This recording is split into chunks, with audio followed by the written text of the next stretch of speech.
Sunday fun day, here we go. Today's a big one, everyone. I hope you're ready. Comatron's ready. What is up? This is going to be a great stream, everyone. I got two special guests today. Our main man, David John Pleasance, former managing director of Commodore UK, will be joining me, and my partner in crime, Mr. Anthony Becker. The Guru Meditation reunited today. It's going to be awesome. Dave Velociraptor, what's up? DC, thanks for the birthday wishes. Razor XG, what's up? B Loud's here. Brother Bill, my man, gonna do some modding today. Oram's ready. Oram, thank you so much for the sub. Oram, appreciate it very, very much. Razor XG throwing down that Amiga love. And my headphones came out. I'm so excited. It's crazy. There he is. Amiga love is in the chat. Amiga love. I hope you're ready for some David Pleasance today. Amiga love. Obraxis, what's up, Obraxis? Cheers to you, my man. Loving your birthday gift. You're the best. Rave Man, Phase 101, and the Amiga 7. What is up, everybody? SR Baker is on vacation, but not gonna miss Amigaville. Thank you, sir. Anthony is in the house. Baltos, yo. What's up, Hark, with the Amiga love? Amiga 1200 gamers here. The Aztok dog. Nevi Link. I would love to play some Quake. Yesterday was my birthday. Poetic Android, thank you so much for the sub. Ultrastorm 1977, what is up, guys? Today is going to be a little bit different, man. I'm probably not going to play any games. Mr. David Pleasance and Anthony are waiting in the wings, so I want to get right into the stream. I'm going to be a little bit silent with the chat interaction. However, I want you guys to ask Mr. Pleasance some questions as well. This, it is a stream. We're gonna be interactive, but I won't be quite as interactive as normal because I want to give David my undivided attention. Amiga love. With that Prime sub, I am freaking fired up. I hope you guys are fired up too. I think it's about time to get this party started. What do y'all think? You guys ready? You guys ready for some Anthony and ready for some David John Pleasance? It's gonna be great. I'm super psyched. I know 8-Bit Bill is psyched. Let's freaking go. Amiga.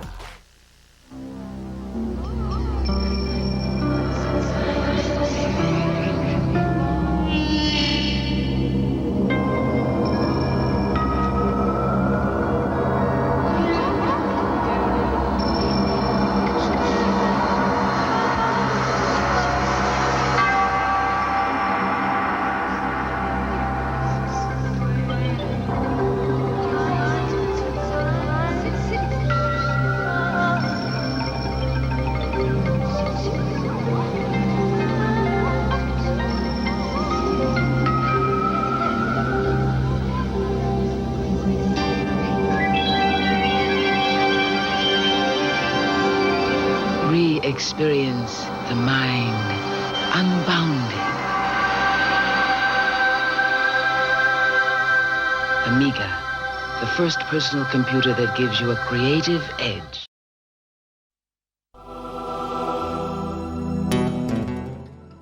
For me, I absolutely adored working at Commodore. It was my DNA. I couldn't wait to get into work every day. My team was fantastic, and we loved every second of every day. It was just amazing.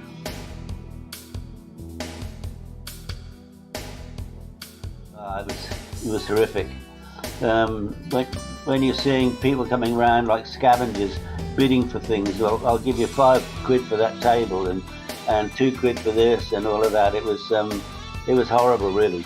But more than that, it's because it was the end of an era. And for me personally, I mean, it has been such a huge part of my DNA for 12 and a half years. It's really, I'm guessing, although thankfully I've never had the feeling, but I'm guessing it must have been like losing a child.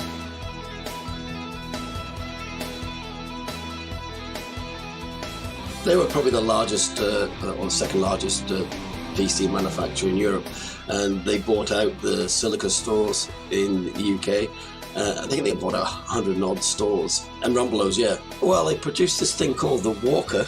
Yeah, it looked like a cross between a vacuum cleaner, Darth Vader's helmet, and K9, Doctor Who's metal dog. We went to see Manfred Schmidt, who was the founder and managing director of ESCOM, and we suggested that it might be a worthwhile thing for him to consider buying Commodore UK as a going concern. And I think this is probably indicative of them as a company. He tried to blackmail Colin and I, and he said that I will buy Commodore UK, but only if you and Colin work for me. And frankly, we didn't want to work for him.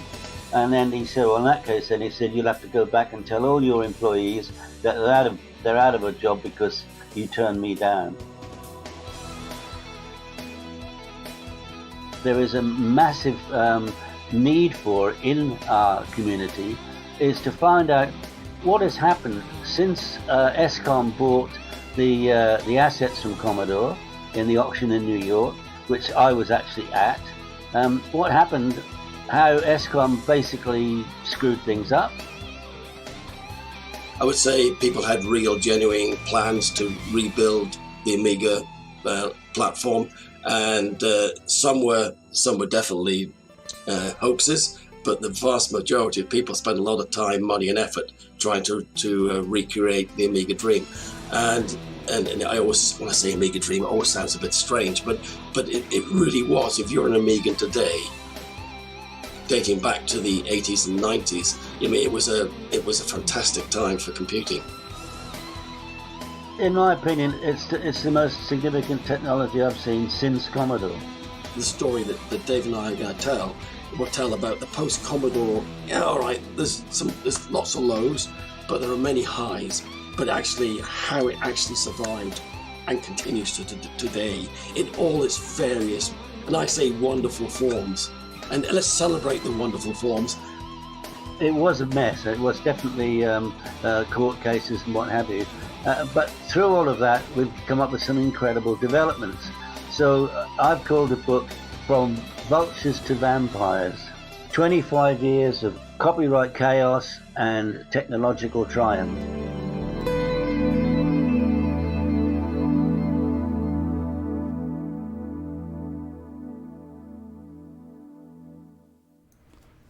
Woo! All right. I hope you're psyched for Mr. David John Pleasance. We're going to have him on in 1 second. I just want to say a big thank you to Razor XG. Thank you so much for the sub and the bits. Oram, thank you so much for your generous donation. That is absolutely incredible, Oram.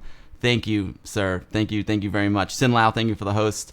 I hope, I know I dressed to impress today, Brother Bill. I hope everyone is super psyched for the stream. I know I am super psyched. Today's stream is going to be a little bit different. It's just a full-on interview stream. I'm bringing on my buddy and partner in crime, one of my oldest friends in the world, Mr. Anthony Becker from Guru Meditation as well. He's going to help me interview David John Pleasance. Because you know what? Today we're going to talk about like the end of Amiga. We're going to talk about Amiga IP getting bounced around like a beach ball. And to be honest, like I wasn't really like that into that whole scene back in the day. I was just kind of like, wake me up when this nightmare is over. I'm not an expert with the scene. So I brought in Anthony. Anthony was our point man with Westchester Amiga User Group. Every month, Anthony would come in. He'd give us a report like who owns Amiga, who owns Amiga this month. So I figured, I'd reunite with Anthony. This will be a lot of fun. And David has just been, a big supporter of ours. And his last book, Commodore: The Inside Story, is amazing. And I'm not gonna do any Amiga news this time. I'm gonna bring in the boys. Let's see. Let me unmute them here and switch over. And we are joined today, like I said, by my partner in crime, Mr. Anthony Becker, and our guest of honor at the top of the screen there is former managing director of Commodore UK, Mr. David John Pleasance. Welcome to the stream, gentlemen. Hello, everybody. Welcome. Thank you for inviting me. Thank you for coming on, David. Hello. What's up, Anthony? Anthony, I mentioned, back we used to have Westchester Amiga User Group, and you were our point man. You were kind of on point with all the Amiga IP getting passed back and forth from everyone, from like one company to another, and so you are going to be a really great, valuable resource for us today, Anthony. So thank you for taking the time to come on the stream, and David, thank you so much for coming on. I'm super excited. I love your first book. I've got it right here. Commodore: The Inside Story. This was an incredible book that David wrote about his experience at Commodore, and he didn't pull any punches, man. He told it like it was. How did it go, David? Are you happy with are you happy with the success of the book? Absolutely ecstatic, to be honest with you. I never imagined in my wildest dreams that it would be as well received as it has been. I was a reluctant author, to be honest with you, mainly because I've never written anything in my life, Probably not even a story when I was a kid at school. But when I came back into the industry after an absence of so many years, and so many people were coming up to me and saying, "Oh, we wish you'd actually bought the Amiga," and la di la di la, and it turns out that I had a lot of stories that everybody kept saying to me, "Well, you should write about that. You should write about that." So in the end, I got persuaded I should do so. And to be honest with you, when I finished writing my side of the story, which was everything that I knew being true from what I'd actually witnessed with my own ears and eyes, I read back what I'd written, and I didn't like it because it was more a story, in my opinion, about David Pleasance than it was about Commodore. But I guess in a way it was inevitable because it was what I'd seen through my own eyes and ears. So then I decided what I'd do is I'd broaden the book by getting other people from within inside Commodore who all had their own different viewpoints of the same subject. So we ended up putting lots of chapters in there from different people. And without any doubt, it was the right thing to do because now the book has a very broad perspective. And on top of that, I added a few very short sort of comments and quotes from people who were not inside Commodore, but actually dealt with Commodore. So I think it gives a very, very accurate and positive reflection. I don't mean positive in every respect, but it's a true reflection of exactly what happened in the years that I was at Commodore. David, is the book still available? I see a lot of folks in chat are really excited about the book. Some of them have seen it, some of them haven't. Is it still available for purchase? And where can they get it? Yeah, I do have a few copies left, and I must stress it is only a few copies because I actually did 2 print runs. I've got a few left, and I've got a website which I ultimately will be closing down in the next month or two because we've opened a new website for the new book. But the old website where you can certainly get this book from, it's called downtimepublishing.com. That's all one word, downtimepublishing.com. And anybody who buys it, that's my direct website. And anybody who buys from that the book from me, I will sign the book if you wish and post it out personally.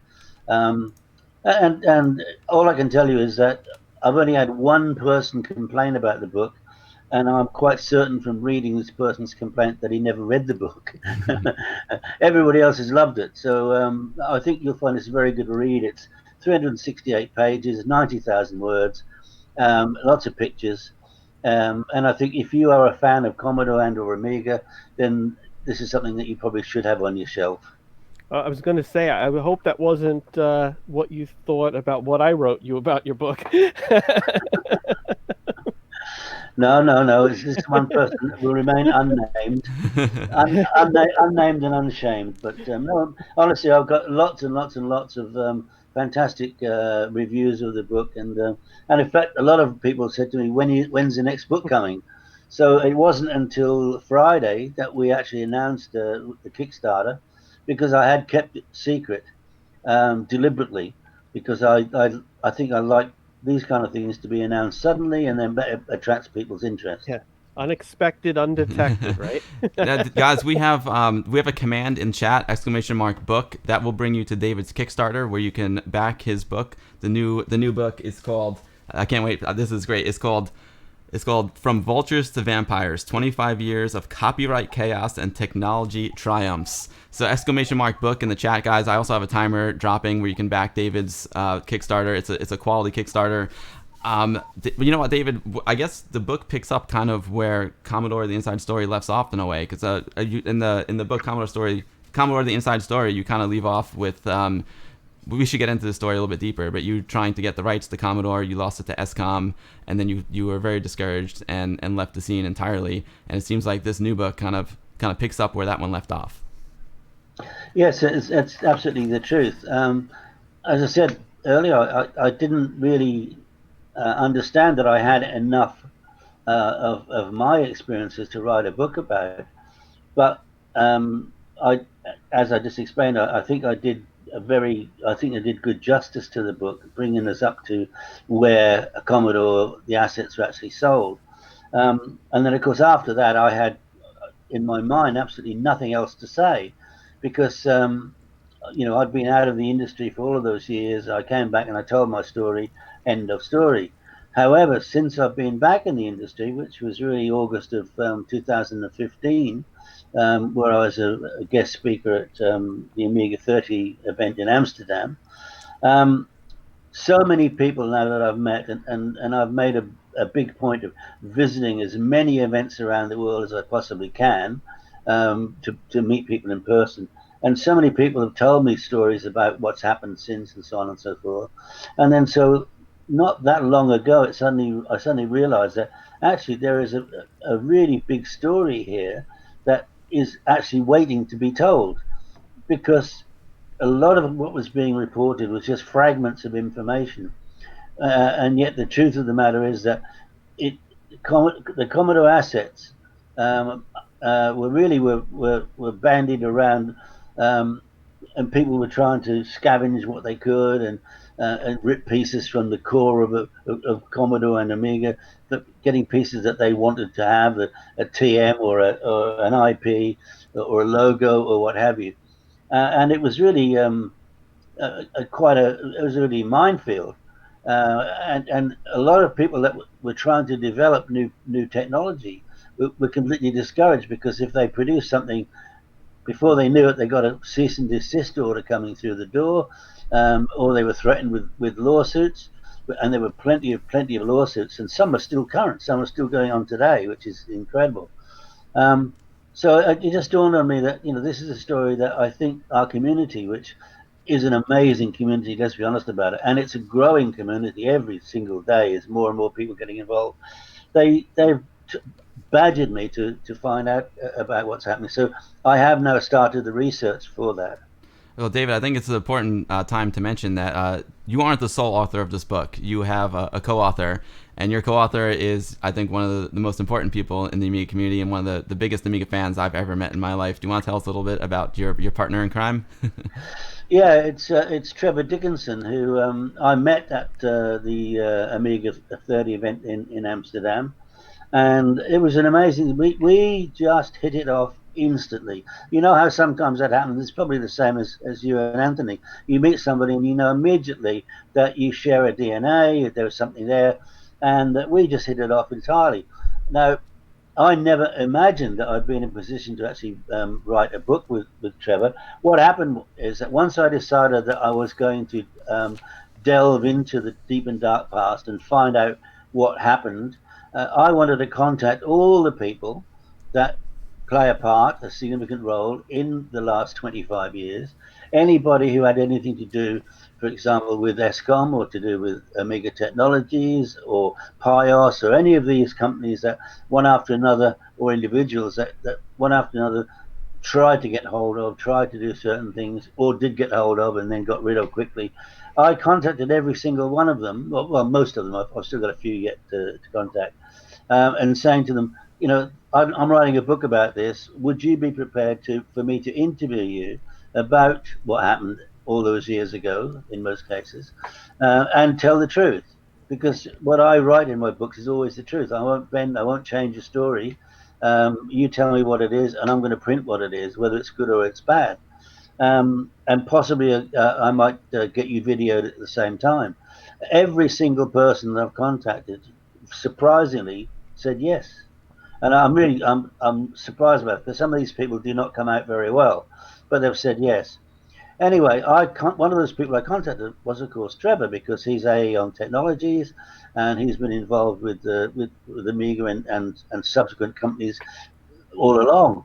And so he got back to me and said, yes, of course, I'll be very happy to. He said, but by the way, I have got an enormous amount of data in relation to everything that happened, more or less in chronological order, that I've been keeping for myself. So why don't we work together?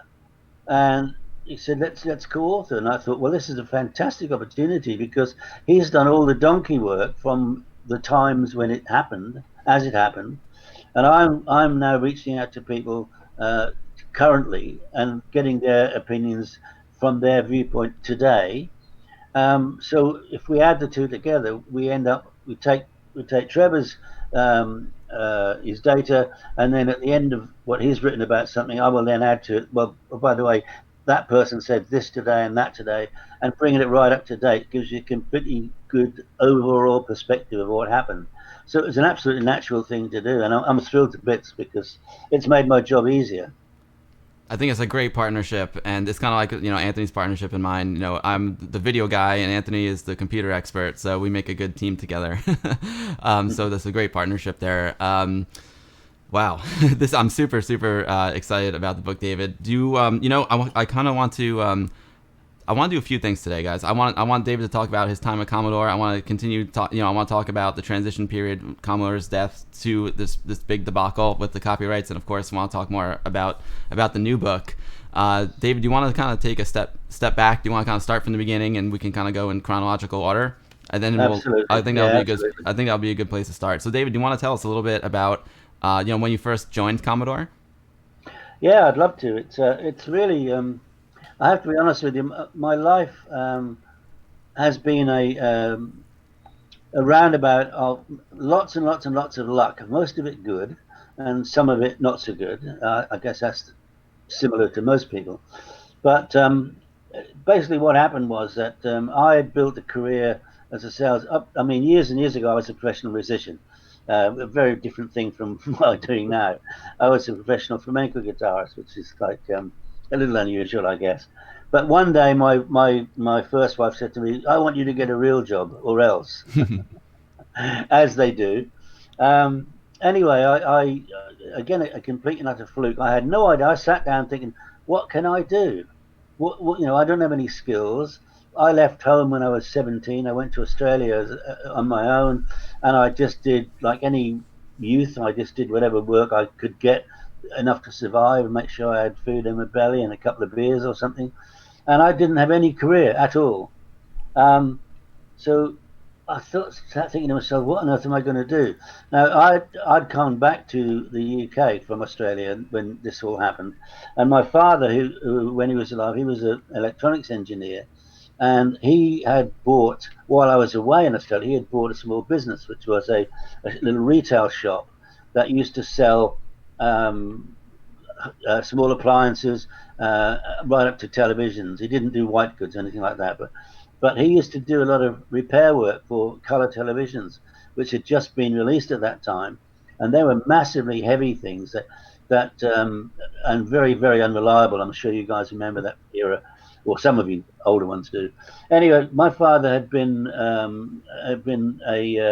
I guess you'd say he was I hate the word cripple, but when he was a young man, when I was about 2 or 3, he was on a motorbike and they got sideswiped by a car and his knee was crushed.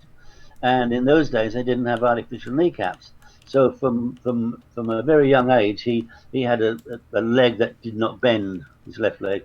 So I used to go into the shop and help him a couple of days a week just to move televisions and stuff like that around, and we'd have to go out to somebody's house, see if he could repair the TV there. If not, he had to bring it back and stuff like that. And I did that. In all of that, in the meantime, I was teaching guitar at a very expensive public school, and I had about 30 private students, and I was playing at a restaurant a couple of nights a week. But anyway, I'd just been told, get a real job. And I'm in the shop one day, and a guy comes in and he says, "David, will you come and have a coffee with me?" I said, "Sure." He said, it turns out that he was the manager of a company, a finance company, that my father used to use to provide credit terms for people who wanted to buy something on credit. They were called Practical Credit Services, and they were part of the Provident Group. And he just said to me, "Look, David," he said, our business is really flying at the moment, and I need to get myself an assistant manager." He said, "And I'll come into the shop a lot of times when you've been there," he said, "and I just like the way that you are with people." He said, "So would you like the job?" Well, this is incredible. Can you think about it? 2 or 3 days after I've been told to get a job, right? So I joined Practical Credit Services, and I got into sales and marketing with them. Then I took my first wife to Australia. She was English, but I wanted to take her to Australia. And when I got back to Australia, I joined an incredible company called Charge Card Services Limited. They were 11 banks who got together and and produced the first mass market credit card in Australia. This was before MasterCard and Visa were on the scene. And I was one of 4 permanent employees, and it was an amazing job. Basically, when you introduce something like that, I had to go to all the major retailers and sell them into the scheme and how they take transactions, show them how all their staff how to look for fraud and things like that. Anyway, so I built a very good career in there. I was there with about 5 years. But then I decided that it was time for me to change from selling intangibles to selling tangibles. So I got a job with 3M Company. And again, that was an amazing job because I joined their consumer products division because obviously my background was selling into retailers. And they said to me, David, we've got 87,000 products.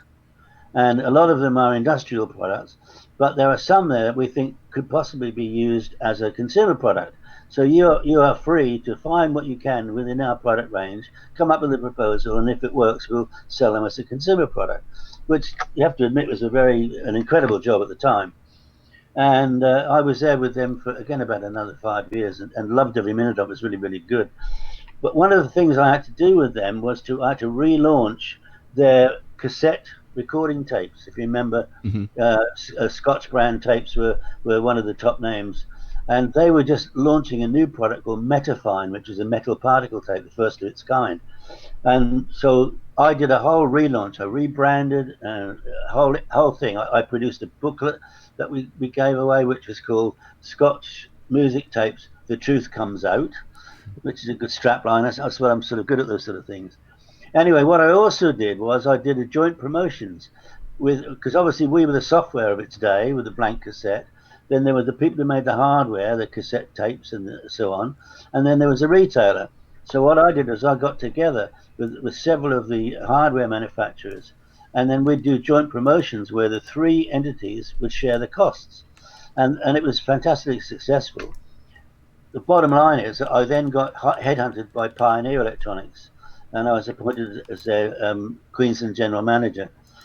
So I got into electronics that way. Anyway, the time came when we got our first child, and he was about just under 2. We thought, let's go back to the UK. I was actually looking to see if I could get some kind of an international role. So we went back to the UK, and of course, and this was in 1983. And remember, there's no internet. The only before that, I should just mention, I took my wife and son to. We stopped in Thailand and had a couple of weeks holiday together. Then I put them on a plane back to the UK, and I spent the next 7 weeks traveling the world looking for what was going to be the next big thing. So I wanted to make sure that whatever I went into, it was going to be something that had some longevity.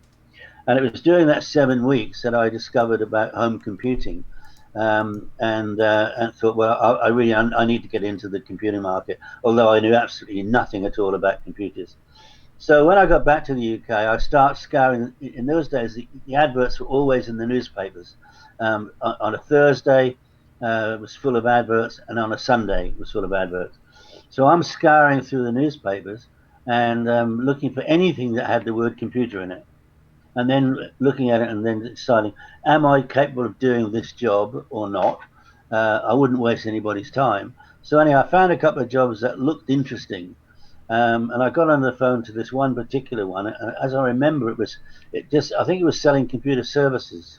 So anyway, I got on the phone, and it took me about 25 minutes to persuade this guy to even give me an interview. This was a recruitment agent. Mm-hmm. But anyway, I persuaded him. Now, this is where the luck comes in, okay? Because I went to London, and as I arrived at this address that he'd given me, I remember there was a lady leaving, and I held the door open for her. I can remember it so vividly. Held the door open for her, and off she went. And I walked in, I went straight in and sat down and had the interview. I finished the interview, and this recruitment guy said, well, Mr. Pleasance, he said, there's no doubt in my mind that this job that you've come for, you could do that standing on your head, but I'm not going to put you forward for it. I said, oh, well, thanks a lot. He said, no. He said, no, hear me out. He said, the thing is that you've got such an incredible background in the retail that it would be remiss of me as a professional recruitment agent to not utilize those skills. So I got up to leave. He said, sit your ass down. He said, I haven't finished with you yet. He said, sometimes, he said, there are amazing things happen. He said, did you notice a lady leaving as you arrived? And I said, yeah. He said, well, she has just given me a brief to recruit somebody for a job that I think would suit you absolutely perfectly. He said, I've not even had the time to sit down and write this out yet because you saw she left and you came straight in. He said, but I think this job would be perfect for you. And that was with Commodore. Incredible. It's unbelievable. I mean, it's so unbelievable. And he said, what it is, they've got these business products called pets, and they want to open a new avenue, but they want to sell their Commodore pets into the retail market. They do not know whether they should get a retail specialist who knows nothing about computers or a computer specialist who knows nothing about retail. And he said, and I told them absolutely frankly, you've got to get a retail expert because you can learn about products, but that industry as a whole. So he said, I think you're perfectly right for this. So 2 days later, I met with this lady, and Eileen Stroud, her name was. I met with her in a hotel in London. 3 days after that, I'm in front of the then MD, and 2 days later, I'm appointed in that role. So it's incredible to get into Commodore that way. No, it was never advertised. Literally by someone holding the door for you. But you know, that's what they say is like there's in some ways there's no such thing as luck. I mean, there is luck, but it's all about, you know, being prepared when the opportunity comes along. Because that same thing could have happened, but if you weren't ready for that, you wouldn't have been able to capitalize on it. Yeah, that's very true. Anyway, the interesting thing is that the very first day I started, and honestly I can remember this so clearly, there was a new person in charge of the business systems division, a guy called Mike Tate, and he really wasn't even prepared for me. I walked in and I sat down in his office and said, "What do you want me to do?" And he hadn't prepared anything. And about 2 or 3 minutes later, his secretary came in. Remember, he was new; he'd only just joined the company. His secretary came in, and she was actually Spanish, so I had an immediate connection with her because I'd been studying flamenco and stuff. Anyway, she came in. She said to me, "I swear to this is the truth." She said, "Oh, Mike," she said, "I've got to go to the supermarket to get some tea and coffee. What sort of tea do you like?" Now, he sat in front of me. He picked up the phone and he rang his wife and he said, "Darling, what tea do I like?" Can you imagine Oh my that? God. I thought, oh my God, what have I got here? What a wimp this guy is. You know, it was incredible. So anyway, cut a long story short, I just walked around the building and I found this guy called John Baxter, who was Commodore's marketing manager at that time. And I went up to John and I said, "John, my name's David Pleasance. I've just started with the company. I know what you're going for me to do, have you?" He said, "Yeah, as a matter of fact, I have." He said, "There's a big store just opened up, a big computer store opened up on the North Circular Road." He said, "It was a big warehouse. They've turned it into a retail premises." He said, "Go and check them out, see what they're up to, and come back and give me a report." So fantastic. So as God is my witness, I turned up at this place, parked the car. As I walked through the door, the guy said to me, "Who are you?" And I said, "I'm David Pleasance and I'm from Commodore." He said, "Look, oh, Commodore, welcome," and handed me a glass of champagne. and I thought, I'm going to love this job. This is incredible, you know. Anyway, what it was it was their official open day. And they'd sent Commodore invites, but nobody had answered them. And I just, on the complete fluke, luck went in the same day. Anyway, basically what I did then, because I'd been out of the country for quite a while, I said to Mike Tate, "Look, what I'm going to do is I'm going to do some research into the retail market. I want to see who are the big boys, who does what, so who would be the right ones to start this project with." So I went to Dixon's and Comet and Curry's and where have you. And after a while, I went to this one group called Lasky's that people probably won't even remember them, but they had 54 shops all across the country. And in 26 of them, they already had a store within a store concept called Micropoint. So they were the most obvious ones to go to because they were actually starting to deal with computers and things inside. Well, it was mostly hi-fi. Lasky's never sold white goods; they only sold, televisions and brown goods and stuff like that. So anyway, I went to the head office of Lasky's, met the managing director, and said, "Look, I'm doing some research for Commodore. We want to be able to come back to you with a proposition. Can I have your permission to go and interview the managers of your Micropoint?" Which, of course, I got a written letter from him. Now, I'd done 22 of the stores, of the 26. And I was actually in the 23rd store. I forget how many months this was, probably 2 months. I was in the 23rd store, north of England somewhere. Remember, there's no mobile phones in these days either. So the phone call comes into the shop, and it's this Eileen Stroud who recruited me, wanted to talk to me. And luckily, I was in the place I said I was going to be. Anyway, she said, "Look, David," she said, "do you remember when I had an interview with you just a few weeks ago? I told you that things move very fast here within Commodore." And I said, "Yeah." She said, "Well, it's your star rising." She said, "The Commodore 64 was released a few months ago, just before Christmas, and this is about July, and it's going crazy." So in that department, the consumer division, they need somebody as a national accounts manager to handle all the big stores. And with your background, you're it. So within a few weeks, and she wouldn't even let me go to the next Lasky store to finish my job. I hadn't even had a chance to do that. So I had to go straight back and start as as a national accounts manager in the consumer division. So there I was within a few weeks selling Commodore 64s and VIC-20s, of course. Incredible. That's a heck of an introduction to the company. Yeah, yeah. No, the interesting thing is that, I mean, for me, it was like the most perfect fit. But the guy who I reported to, a guy called Paul Welsh, he was not happy about me being given that job, and I didn't realize that at first. But the reason was that he's a guy that only likes to recruit his own people. But within Commodore, it always was right from beginning to the end. Sometimes they would say, if you need somebody, you're not allowed to recruit from outside, recruit from within. And this was one of those occasions. So it was natural that I was, given the job because I had all the experience. They didn't need to go and search for somebody else. But he was not happy because I was given to him. So from that point of view, it was always quite a tough job in some ways. But I'm one of those people. I just get on with what I'm supposed to do and do as good a job as I can. Anyway, not long after that, we had a new managing director came in because Commodore had moved from, we were in Slough, fairly close to London, and we built a massive big factory and plant in Corby, in the Midlands, and I'd been told I was going to be moved there, and they were going to pay all my expenses and legal fees and all that kind of stuff. So it was a no-brainer for me. But some of the people, including the then managing director, Howard Stanworth, and John Baxter, they did not want to move away from where they were. They'd got children at school and all that kind of stuff. So anyway, there was a new MD came in, a guy called Nick Bessie, who was he was from IBM, from their marketing department. He was a really switched on guy. I mean, I really liked him. He was the right person for that role. But anyway, within a couple of days, he said to me, "David, I want to go out with you for the day, see what you do." Fantastic. So he said, "Be here at 9 o'clock tomorrow morning." And I said, "No." I said, "You want to be with me tomorrow? We'll be here at 7 o'clock tomorrow morning because I'm going to see the co-op. They were about a 2.5 hour drive away. I've got an appointment with the marketing director there."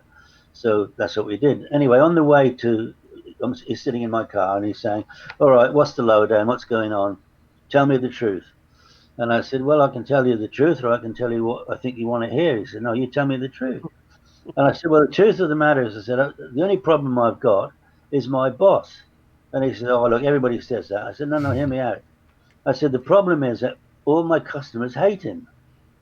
And he said, "I think you're exaggerating." He said, "No." I said, "Look, I don't know why, but they just don't like him at all." Anyway, we turned up at the co-op, and as God is my witness, when Peter, the guy I had a meeting with, the marketing director, came down to the office to sign us in, the first thing he said was, "Hello, David." He said, "You haven't got that bastard Welsh with you, have you?" Oh my God. And I should swear to you on my life. And Nick looked at me as if to say, "You set this up." And obviously I couldn't have done. I mean, I didn't even know until about 6 o'clock the night before that Nick was going to be with me. I no way I could have contacted them. And I'd made the appointment 2 weeks earlier. Anyway, so Nick says to Peter, he said, "Well, do you mind telling me why you just said that?" He said, "I don't mind telling you." He said, "That guy's never going to set foot in this building again." And Nick said, "Why?" And he said, "Because you guys have agreed to take some stock back from us, which we overordered or whatever. It was a nice thing to do." And he said, and he's been promising me for weeks and weeks and weeks that he's going to issue a credit note so we can return this stock and get back to normal. He said he was here about 2 weeks ago, and he promised me faithfully that within 2 days I would have this credit note. He said I was on my way into the board meeting. He said, and on his promise, I went into the board meeting and I told him it's all sorted. We'll have the credit note within 2 days. He said, and he's never delivered it. He said he's not setting foot in this building ever again. Right. So anyway, we had our meeting, and then a couple of other places I went with Nick, and before I know it, Nick, on the way back, Nick said to me, "Look," he said, "I'm not allowed to recruit anybody from inside." He said, "And so, do you know anybody who you think could do that job?" Now, I'd only been there a little while, a few weeks, excuse me, and I wouldn't put myself forward. No way. I said, I said, there is somebody. He said, who's that? I said, this guy called Tom Hart. He said, Tom Hart? He said, he's in the finance department, isn't he? I said, yeah. He said, well, why on earth would you recommend him? I said, well, 2 reasons. I said, first of all, he's been with Commodore a long time, and all my customers love him. They trust him. He's 100% genuine guy. I said, and secondly, he and I have become quite good friends, and I know that he would give anything to get into the sales department. So I think he's worth talking. And before I know it, Tom is my boss, and they've got rid of Paul Welsh. I'll come back to Paul Welsh later, right? But anyway, so then on, we grow. Within I think it was about 3 years, I was appointed as sales and marketing director for Commodore UK. We did all sorts of things. All of my marketing activities were clearly seemed to be working, but most of them were anyway. And then I had an opportunity to take on the role. Actually, no. Before that, what happened was another MD came in. What happened with Nick Bessie was at that time he had not only did he have the responsibility for the UK, but he also had what they call this Commodore Electronics Limited business, which was Commodore CEL was the holding company for Commodore, based in Basel in Switzerland, in a particular canton there called Aiche. And they were there because in that place, where your registered office was, you paid zero tax. So anyway, what happened was that I thought that Nick Bessie was handling all those countries. In those days, Australia and New Zealand were part of those companies. And he went over to New Zealand on a trip, and he met with an IBM distributor there, because remember he worked with IBM. This IBM distributor offered him a partnership to go into the business with him. So he quit the Commodore and moved his whole family to New Zealand. For me, it was a valid reason to leave what was a very good job at Commodore. So if we had a succession of sort of temporary people, but then a new guy came in, like I called Steve Franklin. And when Steve came into Commodore UK, he was from the business systems background. And with the first day he came in, he sacked everybody in the business systems division. All the salespeople sacked him and brought his own people in. He did not speak to me one word for 2 weeks, I swear to you. And on the Monday morning, 2 weeks later, he walked in, he said, Pleasance, my office now. Okay. And he said, look, there's no easy way to say this, he said, but if I knew anybody who understood your side of the business, you wouldn't be here today. No, I said, oh, thanks a lot. And he said, no, he said, I've got nothing against you. He said, I don't know anything about you. He said, but I've been brought in here and I've been told I've got to completely change the whole ethos of Commodore UK. To be honest with you, I have no idea why, because I don't think there was anything particularly bad about it. But anyway, he then spent 20 minutes reading off all of his rules and regulations about integrity and honesty and loyalty and everything that I've lived by all my whole life. So when he finished, he said, so that's it. And I said, okay. I said, oh, Steve, I've got no problem with any of that. I do that every day. I said, but I'll tell you what, Steve, I'll make a deal with you. He said, you're in no effing position to make an effing deal with me. I said, now hear me out. I said, I'm going to make a proposition to you that will either, if you give me the go, will either bring in more business than we've ever seen before, or you'll have cause to get rid of me. He said, what do you want to do? And I said, all right. I said, look over there, and on the desk in the corner of his room was an Amiga 500. And I said, what's that? He said, it's an effing computer. That's what I said. I said, actually, what it is, in all honesty, when you're looking at it, I said, it's a piece of plastic with some keys on it. I said, have you got any idea how difficult it is to market a piece of plastic with some keys on it?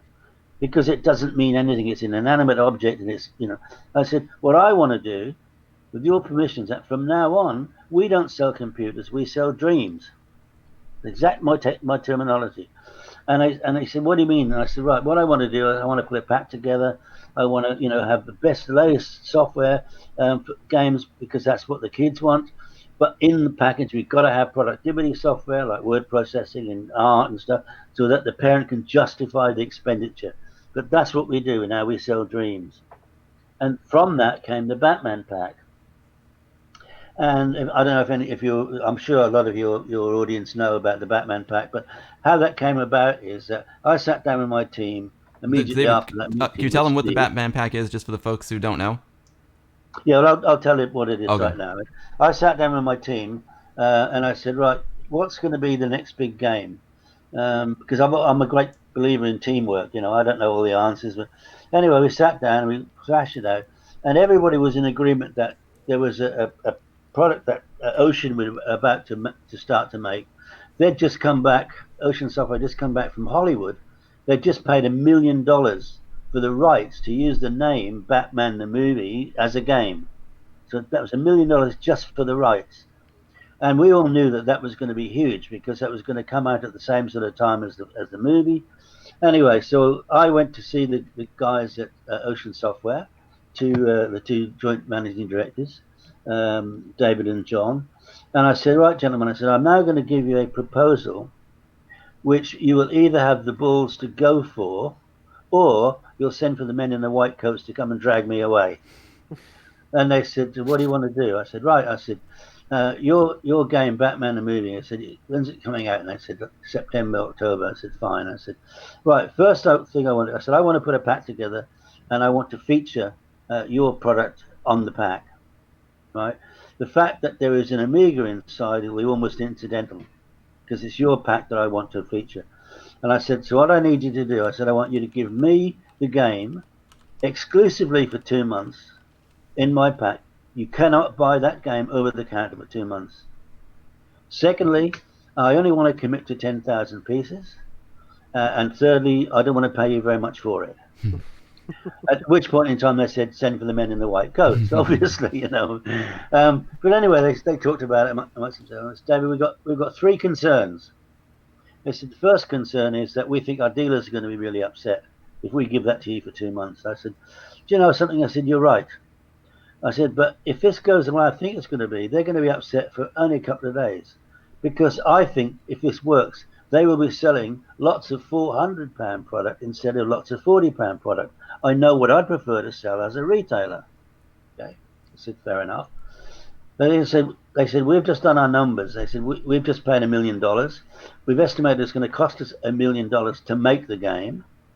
And now we've done our sums, and we know how many we've got to sell, not only to get our money back, but to make a profit. And we're afraid that this activity will in some ways affect that number.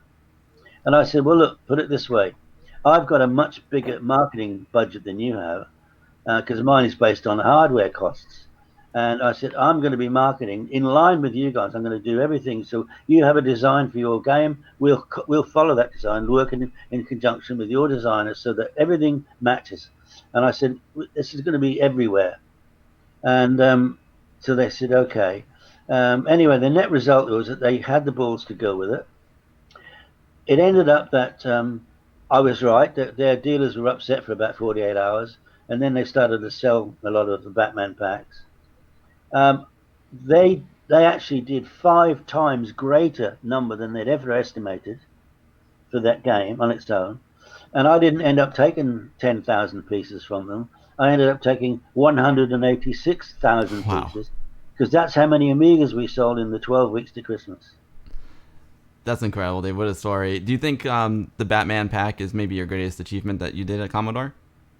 Yeah, I think so. Yeah, I think so. I mean, there was lots of smaller ones that collectively were equal, but that one changed the face of computing, because not long after that, Sega and Nintendo all started copying, all started putting packs together and all this sort of thing. But we were the leaders of the field, and boy, it just worked. It just worked so well. It was incredible. So from that, I became sales and marketing director, and I thought that Steve, who was the MD, I thought, he's quite a young guy, and there's no way he's going anywhere. If I want to move on, I need to do something different. And the chance came for the general manager's role at CEL, which I applied for and got. And that CEL was responsible for all of the countries where Commodore did not have an operating office. So initially, I was looking after 35 countries. Wow. Which I love because I'm a hunter. I'm very much a hunter. I love to get, have a blank sheet of paper, go and get business. That's what I love to do.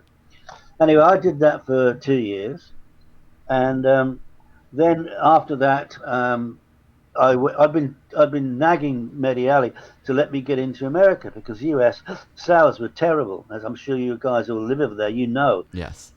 My opinion was that Commodore Inc., the sales division of Commodore America, they were sales prevention officers. So anyway, on January of '92, this is another true story. I swear to you.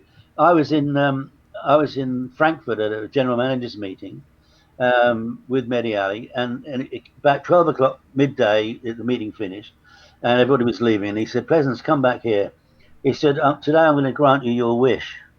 So what's that? He said, "I want you to go over to the States. I want you to be vice president over there, looking after the consumer division." He said, "Jim Dion, who's the president of Commodore Inc., he's going to think that you're reporting to him, but you're not. You just make him think that you're reporting directly to me." And he said, "And I want you on the 7 o'clock flight out of London today." This was just a midday in Frankfurt. That's incredible. Just Right? pick up your whole life and move to the States. Now, they say sometimes there is a God. He had forgotten because he used to do it all the time. He made me go upstairs to the admin office there and book the flight. But the only thing is that he'd forgotten that the only 7 o'clock flight out of London was Concorde. So I ended up flying on Concorde that same day, which was an amazing thing, really. But anyway, so I flew the same day, and I had to fly to New York and then get over to Las Vegas because it was the winter CES, and Commodore Inc. had got a booth there, and that's where I had to meet Jim Dion. Anyway, I arrived into Commodore Westchester. I think it was about the 7th or 8th of January, something like that. And the first thing I did was to go in and see all the engineers, because I've always been the believer that without the engineers, we don't have a business. And I was absolutely shocked to find, this is January of '92, we had seven Amiga engineers, and we had 40 PC engineers. In January of '92, why in God's name would anybody design their own PCs when they're coming out of the Far East in huge numbers, cheaper and cheaper and cheaper every day? It didn't make any sense to me whatsoever. Anyway, get back to my story, and I just didn't understand why we weren't selling anything. So I had a team waiting for me that had already been working with Commodore over there. I think it was 4 salespeople, 3 marketing people, really good people. So I sat them down and we went into private office. I said, "All right, the only thing I ask of you guys is the truth, right? Nothing else, just the truth. What the hell's going on? Why aren't you selling anything?" And they said, "David, we're not allowed to." I said, "What do you mean you're not allowed to?" They said, "Honestly, we're not allowed to sell anything." And I said, "Why?" And they said, "We don't know. We've just been told not allowed." So I said, "All right, I've got to get to the bottom of this." So I said, "Right, starting from Wednesday," Steve Salas was one of my guys, and I said, "Get me in front of Sears," because that was his company he looked after. "Get me in front of Sears. They'll be our first one. I'm going to find out what's going on." So that day comes, I think we're on about the 14th floor of Sears Tower Block in Chicago, and Sears had got about 10 people around this boardroom table, and there's me and Steve walk in. And I introduced myself. I said, "Hello, David Pleasance from Commodore." I think it was about 9 years or something then. And I said, "I'm here to hopefully get some business going within the United States. We're having a lot of success in Europe. And I've decided you're the first customers that I've seen because that's how important you are to us." And I said, "I promise you nothing but integrity from me, honesty, and my word is my bond. So can I please ask you just straight outright, why you're not paying your bills? Because they weren't. Oh, Sears wasn't paying bills. See, and that's why the sales team weren't allowed to sell anything, because they were owed money. The financial department of Commodore Inc. said these people owe us money. You can't sell them anything else, right? And anyway, and I said, so can you just tell me why you're not paying your bill? And they said, well, it's very simple. They said, we're just waiting for you to take the Commodore to take all our stock back. And I said, oh, okay. I said, well, in the 9 years I've been with Commodore, I've never known us to be a lending library. And they said, and they didn't say a word. They just pushed a letter across the table, the boardroom desk to me, which I looked at this. It's a letter signed by Jim Dion, the president of Commodore Inc., and it's a sale or return agreement. And that was sale or return of what? No, that's the whole point. You can imagine what it was. It was the worst possible product you could ever have put into Sears in your whole life. What do you think it was? Well, 90. Well, that year. I mean, but I would almost say the +4, but that was too early. So I'd have to say CDTV. You got it. Sears. Now, Sears. Let's be honest about it. Sears, bless them, not existence anymore, but bless them. Their staff could hardly ring up something and put it in a plastic bag, let alone try and sell something as complex and as futuristic as a CDTV was. Impossible to sell. They should never have been sold in the first place. And every store was up to the gunnels with CDTVs, which Jim Dion had put into all the major stores in the US, not just Sears, all on sale or return, without telling anybody, right? That's why he didn't tell the salespeople, because it would have got out. And of course, he got all of his commission and his bonus by selling all his product, which was never sold in the first place. So I was really shocked, and I was caught, between a rock and a hard place. I didn't know what to do. Anyway, I had to think a bit, and I said, look, gentlemen, I said, the first thing is, I gave you my word. We're a company of integrity. I will take that product back from you. It's written in blood. It has to happen. I will do that for you. I said, but to be honest with you, you should never have been sold this product. It was completely irresponsible to do that to you. And for that, I really apologize, because that's not good business. And I said, what you should be selling is what's selling in like hotcakes in Europe, and that's the Amiga 500. That's a perfect product for you guys. And I said, look, I don't really want to start my career in the US with a big negative. It was like, I think it was like over $250,000, I think it was. I said, how about you help me out and I'll help you out. If you give me an order for Amiga 500s to the same value of the product I'm taking back from you, and if you do that, I will give you your own Sears special pack that nobody else in the US has. And they agreed to that. So that same thing happened everywhere. Every company I went to, it was the same deal. So you can imagine, it's no wonder that we weren't selling anything.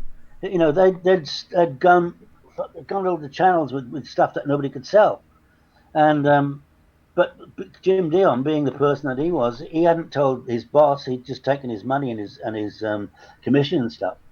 And anyway, what happened was that we took all the stock back and we did contra sales of everything. So it was about negative, more or less negative. Now, I was supposed to, at the quarter end, supposed to be with Mary Alley for the quarterly review in Manhattan. But I was on holiday. My two sons had flown over from the UK, and we were on holiday. And I used to have a boat not far from Westchester, and we were down on the boat for the weekend. Anyway, this meeting took place, and of course, Betty then saw all the figures for the first time. Well, he picked up the phone. I don't know how he tracked me down, but he did. We did no mobile phones. Anyway, he tracked me down. He said, "What the fuck's going on? This I can't believe it." And I said, "Whoa, slow down." I said, "Why don't you ask Jim, sitting next to you, to give you the letter I gave to him?" Which he did. And inside was photocopies of every sale or return order that Jim had done for each of these companies. And I said, "Here's the person you need to ask about it." I said, "I've got us trading again." I said, "I couldn't have done anything else but honor that what Jim's committed us to. I've got us trading again. Leave me alone." I would love to have been in that room and after I put the phone down. So he was still the person who made this agreement that Commodore generally didn't do was still an employee at the time when Yeah, when Mehdi found out, he kept them on. really, wow. That's I mean, but I mean, worse than that, in my opinion, he should have clawed back all the commission and bonuses that he paid because they weren't real sales. But you see, let me just give you something that I think your audiences will understand. I knew within a few days, really, well, with a couple of months of being with Commodore in the UK, I knew that they would go bankrupt, and I'll tell you why. Two reasons. First of all, as a business and as a company, they never, ever, ever had any kind of a business plan. Nothing. They used to stumble from one crisis to the next. That if somebody come along with some idea and they produce something that nobody had asked for, they never came. I mean, what you do if you've got a company selling hot products, you go to the front line and say, "All right, what hot product do you want now? What is the market looking for? What price point do we need to meet? What features does it have to have? Let's get together and see if we can produce this product." Never, never, never did they do that. They would suddenly send you. I remember getting 10,000 plus fours sent into my warehouse. What the hell is this? Who asked for this? Nobody wanted it. So no business plan of any kind. That's number one. Number two is they never, ever, ever had any external auditing. So every individual subsidiary under the control of either a managing director or a general manager, depending on the structure of that company, they were left to their own devices as to what they can and can't do. So, for example, these CDTVs sold on sale or return, they don't show anywhere. External auditors would have found it in a heartbeat. But because they didn't have external auditors, Commodore financial people didn't know any different. They just presumed that it was sales, and they never had an eye on the books in that regard. So they never really knew how much they were worth. So, and just to endorse how bad it was, not only did Jim Leon do that, but the guy who was the general manager of Commodore Netherlands, a guy called Bernard Van Tienen, he's dead now. But even so, I would have told the story. He used to brag to us every time we got together as a general managers or managing directors meeting in front of Mehdi. He would brag to us, not in Mehdi's earshot, that every single quarter, without fail, when he was down on his targets, as he always was, on the last day of the quarter, he would invent invoices. He would load product onto a truck and send it on a journey for 5 days. So at the end of the quarter, he reports these figures, and 5 days later in the new quarter, they come back in again. And he did it quarter after quarter after quarter. Now, what does that tell you? That tells you that your company that is, as big as it was, it had absolutely no control over its business. No business plan, no auditing leads to what happened. That's absolutely terrible, really. That's unbelievable. Yeah, a company that size can have no business plan at all and no plan. And you feel that that's ultimately the demise of Commodore, right, David? Because we talk a lot about why Amiga didn't really take off here in the States. Like you guys were very successful in the UK. Amiga was not successful here. So do you think it was purely a management thing, or was there something more to it where like the American culture just didn't pick up on Amiga? They weren't ready for the technology. No, I don't believe that at all. I believe that the success that we had in the UK by doing those bundles, we appealed to our absolute target audience, and by appealing to the target audience, and you're the same. But why? You ask yourself why, and I asked and asked and asked. Why did not Commodore? Why did not Mediati make all of the European subsidiaries follow suit with what we did? Because it was proven. We saw masses of numbers, and they weren't. And from my point of view, it would have been an absolute no-brainer. As we produced a new pack, we wouldn't commit to 10,000 pieces because if we'd buy stuff for the whole of Europe. We'd be buying hundreds of thousands of pieces and getting a cracking price. When we designed the artwork, we'd design it in multiple languages. When we did an advert for the television, we'd do that in languages. And instead what they did is they gave everybody their own marketing budget, and they all did different things. There was nothing in common whatsoever. So I said to Mehdi one day, I said, Mehdi, I've just been on holiday. He said, yeah, I know that. And I said, I flew from Heathrow and I went to Malaga. I used to have a little apartment in Malaga. And I said, as we arrived at Heathrow, there's a big advert, a great big poster sign for Sony. with a message. I said, and when we landed in Malaga, there's the same sign in Spanish in Malaga. And I said, that's what we should be doing. We should have, worldwide global marketing with the same message everywhere. And they wouldn't do it. They never, because he didn't understand anything about that kind of business whatsoever. And for me, it was just wasted opportunities. Do you think they were? Do you think they were just inept, or they just didn't care and they were in it for self profit? Why would they? Why were they flying the plane into the ground? Well, I really can't answer that. And to be honest with you, for a long time, I mean, I was very friendly with Irving Gould, who was the major shareholder. I was very friendly with him, and every time I went to Manhattan to the office in the States, which was often, or he'd come to Seabit in Germany, I always spent time with Irving, and I used to go to him and say, Irving, you've got to check what's going on. And he kept saying, look, I put him in charge. He's in charge. I don't want to know. Don't want to know. Don't want to know. And I found it really hard to understand. But I guess, I mean, in a way, I suppose Irving, I'm sure he didn't want it to fail, but I don't think he was that bothered. He was a tax exile in 3 countries because he had a place in the Bahamas where he kept his sport fishing boat. He had a place in Canada because he's a Canadian resident, and a place in the States. And he was not allowed to stay in any one place for more than 3 days, which is why he was using the Commodore pet jet to fly all around all the time. But he was an interesting character, and if you don't mind, I'll tell you a little story about Irving that I think you guys will love. I said I got on really well with him.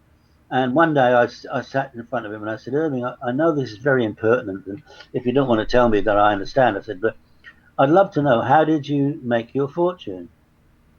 And I'll tell you the story word for word, right? He said, well, David, he said, I took the best piss of my life. Exact words to me. And I said, what are you talking about? And he said, well, he said, I was in the Four Seasons restaurant having lunch one day. In those days, the Four Seasons restaurant was the place to be in Manhattan, the big place to be seen. He said, and I needed to go to the toilet. He said, so I get up from my table with my guests and I walk into the toilet. And I've only been there 30 seconds. And a guy comes in and the guy's saying, I hope you people don't mind language. I've got to tell you the truth. So this guy came in and he said, I can't fucking believe this fucking bloke has done this and they won't take this and I'm so upset and fuck this. And Irving said, well, hang on. He said, settle down. You're so upset. He said, what on earth's wrong? And this guy said, oh, look, he said, I've just brought a fantastic deal to my company's attention, which is just unbelievable, but they've turned it down, and I just can't believe how fucking stupid they are. Sounds like your position there. Sounds like it's happening to you. So Irving says, well, look, tell me, what is this thing? And this guy said, well, he said, what it is? He said, you know how these days goods get moved all around the world, and they travel mostly on ships, and they said it's an absolute nightmare because if you got a ship's hold and you're gonna put down 3,000 tons of grain, you're going to put in barrels of oil, you're going to put in electronics, all in the same hold. It's an absolute nightmare. He said, well, these guys have come up with a system of containerization where they've got 20-foot and 40-foot containers that everything can be stored individually. They've got trucks that move it around. They've got ships that are going to be able to cater for these. So it makes it really, really easy to move goods all around the world. He said, and I brought to my company's table the opportunity for the rights to the USA. He said, and they've just turned it down. And Irving said, well, you just found your man. He was smart. And so he gave that guy, a big lot of shares and stuff. But that's how he made his fortune. That's incredible. He took the best bits of his life. Those shipping containers are a major part of the world right now. That's incredible. Yeah. Every freighter you see has containers on it. They don't fill holds with individual goods anymore. No, absolutely. I think most of us see Commodore as Commodore. Like, we knew Commodore just as Commodore. We didn't know about all these sort of separate companies running independently almost. And is that something that's normal for a multinational corporation of Commodore's size, or is that like a little bit weird? No, it's, if you look at it, it was because they were able to get away with it. It was completely set up for tax purposes. You know, they were a Bahamian registered company, which is why the liquidation was held by a Bahamian liquidator, right? They had CEL, Commodore Electronics Limited, which was the holding company based in Basel in Switzerland, which is where I was for 2 years. I mean, I saw every one of Medi's expenses went across my desk. That was how central that function was. And of course, they were also listed on Wall Street, which is quite a trick. But the whole thing was set up to be tax efficient because in ACE you pay zero tax. And that's why in Basel and in surrounding areas, if you know, there were most of the major drug companies, the medical drug companies are based there because they got protection from being sued up the yin yang for anything that goes wrong with their drugs and so on and so forth. So this was a setup specifically designed, but each individual country, like we were Commodore Business Machines UK Limited, and we were limited company in our own rights. So when Commodore went bankrupt, we were not part of that, and that's why we managed to retain our entity and we kept running for about 17 months after parent company went bust. But yeah, and every individual was a subsidiary company, and I suppose, and of course, that also allowed them to do the famous transfer pricing trick. You know about that? What's that? Well, let me. I'll give you a story, the true story, and then you'll understand why I'm saying this. When Commodore UK finally went under, before they did, Colin Pryford, who was my co-MD in the UK, we met with Manfred Schmidt, who was the founder and MD of ESCOM, and we sat in front of him. We said, Manfred, we think that you should be buying Commodore UK as a going concern. And he said, why is that? And we said, well, first of all, we're an existing business. You've got all the staff in place. It's a solid business. You don't need to change anything. I said, but what we can offer you is we can offer you £6 million worth of tax credits, right? And well, I don't think I'm not sure if he understood that, but but anyway, people outside like you guys would say, well, how come if you're a profitable business, how come you've got tax credits? Well, it's very simple.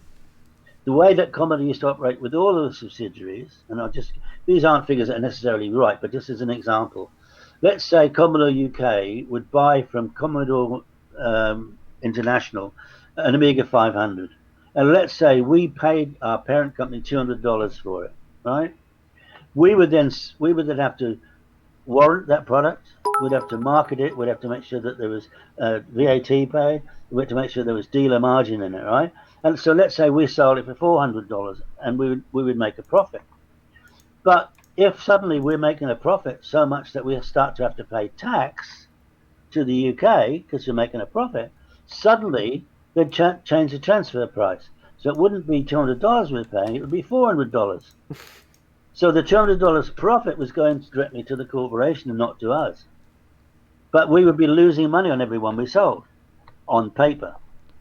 That's the transfer pricing trick, and Commodore was very good at that. So we were in a position we'd had such a huge amount of business, we had £6 million worth of credits, and that would have meant that Manfred Schmidt and ESCOM, as long as they kept our trading name, there's no reason why they wouldn't do, they could have turned over, my guess is 18 to 20 million pounds worth of business without paying a penny in tax. Wow, that would have been awesome. I mean, Dave, I want to just backtrack a little bit, and then I want to get into the whole demise of Commodore and what happened when you were trying to get the rights to them, because we're talking about ESCOM. ESCOM is ultimately the company that got the rights to Commodore after it collapsed. I want to get into that, but some folks have some really good questions. Amiga Mark is asking if you had been offered like a higher position within Commodore where you could have influenced the entire corporation, would you have taken it, or do you think it was too far gone by the time you would have gotten that offer?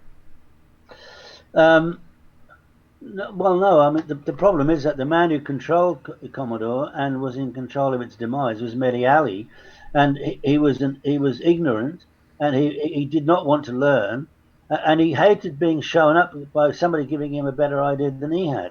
So he was the person. He actually stopped any development. He absolutely stopped it. Obviously we're getting there's many stories I can tell you about Mehdi Ali, that he was the person who virtually single-handedly destroyed Commodore in the last 3-4 years without any question about that at all. And the only way, I mean, if I'd have been offered, if Irving had offered me the job to get and got rid of Medi, yes, I could. I'm certain I could have done lots and lots of things. But I said Irving, for some reason, did not seem that interested. He was more interested I, in keeping Medi for some reason. Now, I would have loved to have done that. I mean, I think people can tell from my passion that we were in control of our business, and I think more than anything else, we were aware. We had our eyes and ears open all the time as to what was going on, and we had all sorts of ideas. And just, I mean, we'll get onto this in more detail, but we will cover Colin and I's business plan, which obviously we attempted to manage and buy it from. And then when I tell you about that, then I think you'll understand that we did really know what we were doing in our business. It's it's an absolute shame. So I know you're one of the things that I read in your book, the first book, that really resonated with me is how you got the Amiga into not just in like major retail stores, but you got into a wholesaler, which allowed you to get it into smaller boutique shops, because you really understood the power of the community, and that these small shops were meeting places for the Amiga community, and they could explain to people what this Amiga is because it was so different, and the Amiga community was built through that. I thought that was a really, really genius idea. Yeah, well, again, there's another story there, which I think your audience will love. I have always believed that. Remember, my father had a small shop, and he was an electronics engineer, and he knew so much about the thing he was doing, and I've always felt the same about the small independent dealers. It's their lifeblood, and they live and breathe things, right? And so they are people that are capable of dealing with more technical issues, and therefore giving much better attention to the end user. Now, I'll just get back to that story I was telling you about when Paul Welsh was my boss when I first joined the consumer division in the UK, and he left Commodore, he got fired. He ended up, long story short, he ended up working for Atari. And of course, because he'd already, he and I had not got on very well, when we suddenly got the Amiga 500, it was my opportunity to show how you can outmarket and outsell your competitor. And because Paul Welsh was was my competitor, I really went for it. So what I did was we set up I think we had 5 independent distributors, and they each had their own clients, and they of course handled those independent distributors' finances. Commodore was not in a position to deal with thousands of invoices, so that's why we had 5 distributors. Now I deliberately appointed Silica Distribution, SDL, because they were Atari's only distributor, right? The other distributors, there was none of them that had Atari. So I deliberately employed SDL as one of my distributors.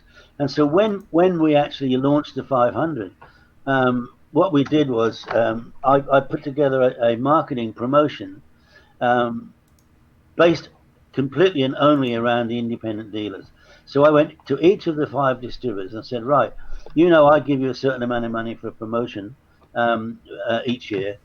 This year, I'm going to give you X amount for your normal promotion, but I'm going to give you this portion of it, and I want you to match that portion of it for this special promotion that we're going to do. What's that? And I said, what we're going to do, and it's very, really sort of old-fashioned, but we're going to give every single Commodore product a certain number of points. And then, as your dealers, independent dealers, sell each of those products, they will accrue a number of points. If they reach a certain number of points, we are going to take them on the best holiday of their life that they've never seen before, right? And the first one that we ever did, obviously with Amiga being a Spanish name, there was no point in going to Spain because everybody went to Spain. It was de rigueur. So I said, what we're going to do, we took our dealers to Mexico City and then Acapulco. Right, it was the first trip ever. It was 8 days, and it was absolutely laid on. It was magnificent. I mean, in Acapulco we stayed in the Acapulco Princess, which in those days was in the top 5 hotels in the world. Wow. Right? And I'm not kidding. We laid everything on. It was absolutely the business. And I think from memory there was about 36 or 37 dealers came on that trip. And of course, when they got back, as soon as they got home, they told all their friends who were dealers who hadn't made it, said, oh, you don't know what you missed. This was something special. So then we did another distributor with a different venue and so on and so forth. And the bottom line was that any time anybody went into independent dealers and said, "I want an ST," they said, "No, you don't. This is what you want. You want an Amiga, right?" And we killed the ST entirely just by doing that promotion. Wow, that's incredible. That's amazing, David. Yeah, it's so funny because that really that the interaction between consumer and like Anthony and I used to go to a store called Software Link, and that was like the meeting place for all of us. And there, like, Atari just didn't have that community. You know, like, you could buy the Atari in the local Toys R Us, but there weren't really Atari shops around, and that was the difference for me getting the Amiga, like, over an Atari. Yes, I understand that. So David, wow, this is really amazing. I'm loving your stories. I know a lot of these stories are told in more detail in your first book, in Commodore: The Inside Story, and these are amazing to hear. But I respect your time a lot, so I want to get into the kind of the sad part. Commodore failed for a variety of reasons that you outlined. Commodore goes bankrupt. Commodore UK, which you're managing, is still actually making a profit, and it comes time to sell the rights to the Amiga. And you're at an auction in New York City. Can you take us through that? Yeah, absolutely. The situation was that Colin and I we worked very hard for several months putting together a business plan, which, even if I say so myself, this business plan was absolutely out of this world. So much so that we were able to raise $50 million in investment in 94.5. Now, you try and getting $50 million today. I mean, it's just ridiculous. The reason was that we knew exactly what we were going to do, how we were going to utilize the assets of Commodore for the betterment of the long-term Amiga. And the $50 million that we raised, we were working with a company called Coopers and Lybrand, who were accountants that had a specialty division that worked with people wanting to do management buyouts, and they'd got a fabulous reputation for doing so. They brought investors into us, and our investment was made up of, I think there were three wealthy individuals. There was one guy who represented a small consortium of investors. And between them, they were putting in 25 million. The other 25 million that we raised, and which is the number that we needed, was coming from a company called New Star Electronics, who were a Chinese manufacturing company who, up until that time, in fact, even during that time, they had been making Sega and Nintendo products without a license and selling them into China in big numbers. But their government, the Chinese government, had told them, you've got to get legitimate, because China wanted to join GATT and all this stuff, right? So anyway, we met with these guys, and for us that would have been the most perfect solution, because we had, if 50% of your investment is a manufacturing company that you knew not only would they make good quality products at low cost, they were a partner in your business, so they were going to make sure that you got the best possible deal. So from our point of view, that was the most fantastic outcome. Now, what happened is that just under 2 days before the auction in New York, and we were all ready to bid, ESCOM, via this guy called Petrodichenko, who I've known for a long time, was a liar and a cheat. They stole New Star Electronics away from us. They lured them away by telling them that they were going to give. You don't have to pay 25 million. We'll do you a much better deal than that. La-di-la-di-la. So suddenly we are left with only $25 million. So people said to us, well, so what? The assets went for 14 or 15 million. The truth of the matter is, nobody who supplied Commodore components in the previous time would give us credit terms. They'd just been burnt big time by Commodore, and they were going to insist on cash up front. So Colin and I had sat down and we did the numbers, and Colin's a genius at these things. Excuse me. And we worked out it would take us 7 months and 3 days to be in a position where we would have earned the right to start getting credit terms and therefore be self-sufficient. So we knew, yes, we had 25 million, but let's say we paid 15 million for the assets, which is probably what it would have been $1 million more than ESCOM. We knew that within a few weeks we'd be broke because we didn't have enough money to maintain the business. So we decided not to bid. Excuse me, guys. So that's how we got cheated out of it. And as I say, it was, for us, it was an absolute nightmare to consider that we'd done all the work because our business plan was incredible. Just to give you an outline of the kind of things that we plan to do, and I think most people will get a good understanding of this, is that from my point of view, Commodore and CBM, those names were royalty givers. We didn't want to do anything with those names ourselves. We wouldn't make anything, we wouldn't produce anything, we wouldn't sell anything. But they're an ideal vehicle for people wanting to bring consumer electronics and get them into Europe with a brand name that people recognized. So our plan was that we were going to offer the Commodore names to, particularly to Chinese manufacturers, but not necessarily, for something like a 2.5 or 3% royalty charge on top of their wholesale price. So the idea would be, let's say you've got Honky Conky Tonky making electric kettles, right? And they wanted to sell those electric kettles into the European market. Nobody would buy Honky Conky Shonky as a name, right? But you offer them the right to use the Commodore name, right? And all we would have to do in order to maintain that was to set up our own quality control department to make sure that anything that they sold into the market met the requirements of quality and safety and all that kind of thing, right? So that every single time one of those products was sold into the European market, we'd collect a royalty for it. Now, that could be huge numbers because anything with a plug on it could be sold as a Commodore branded product at that time. I mean, Europe Commodore was a standard name that everybody understood. I mean, a friend of mine a long time ago, he bought the Bush name after Bush had gone under, and they used to make Bush radios and televisions, and they went under. He bought it back and reintroduced it, and he's doing incredibly well now. So that was what we would have done with the Commodore name. With CBM, it would have been exactly the same thing, but with PC manufacturers, because the name CBM at one time was as viable as IBM. So that would have been another revenue stream coming in that we have nothing to do with financially, but would be bringing in as a revenue stream. And again, we have to make sure that the quality control is right. Now, not only could we say that, okay, there's a 3% royalty, we could also go back to the same people and say, okay, now you've got your product, you've got it branded with Commodore or CBM. How about you use our sales teams, which we've already got, to sell those products into this market, for which we get commission. So we would end up getting commission and revenue coming in from something that we have nothing to do with except take the order and collect the money. I mean, that's a very compelling business model, however you look at it.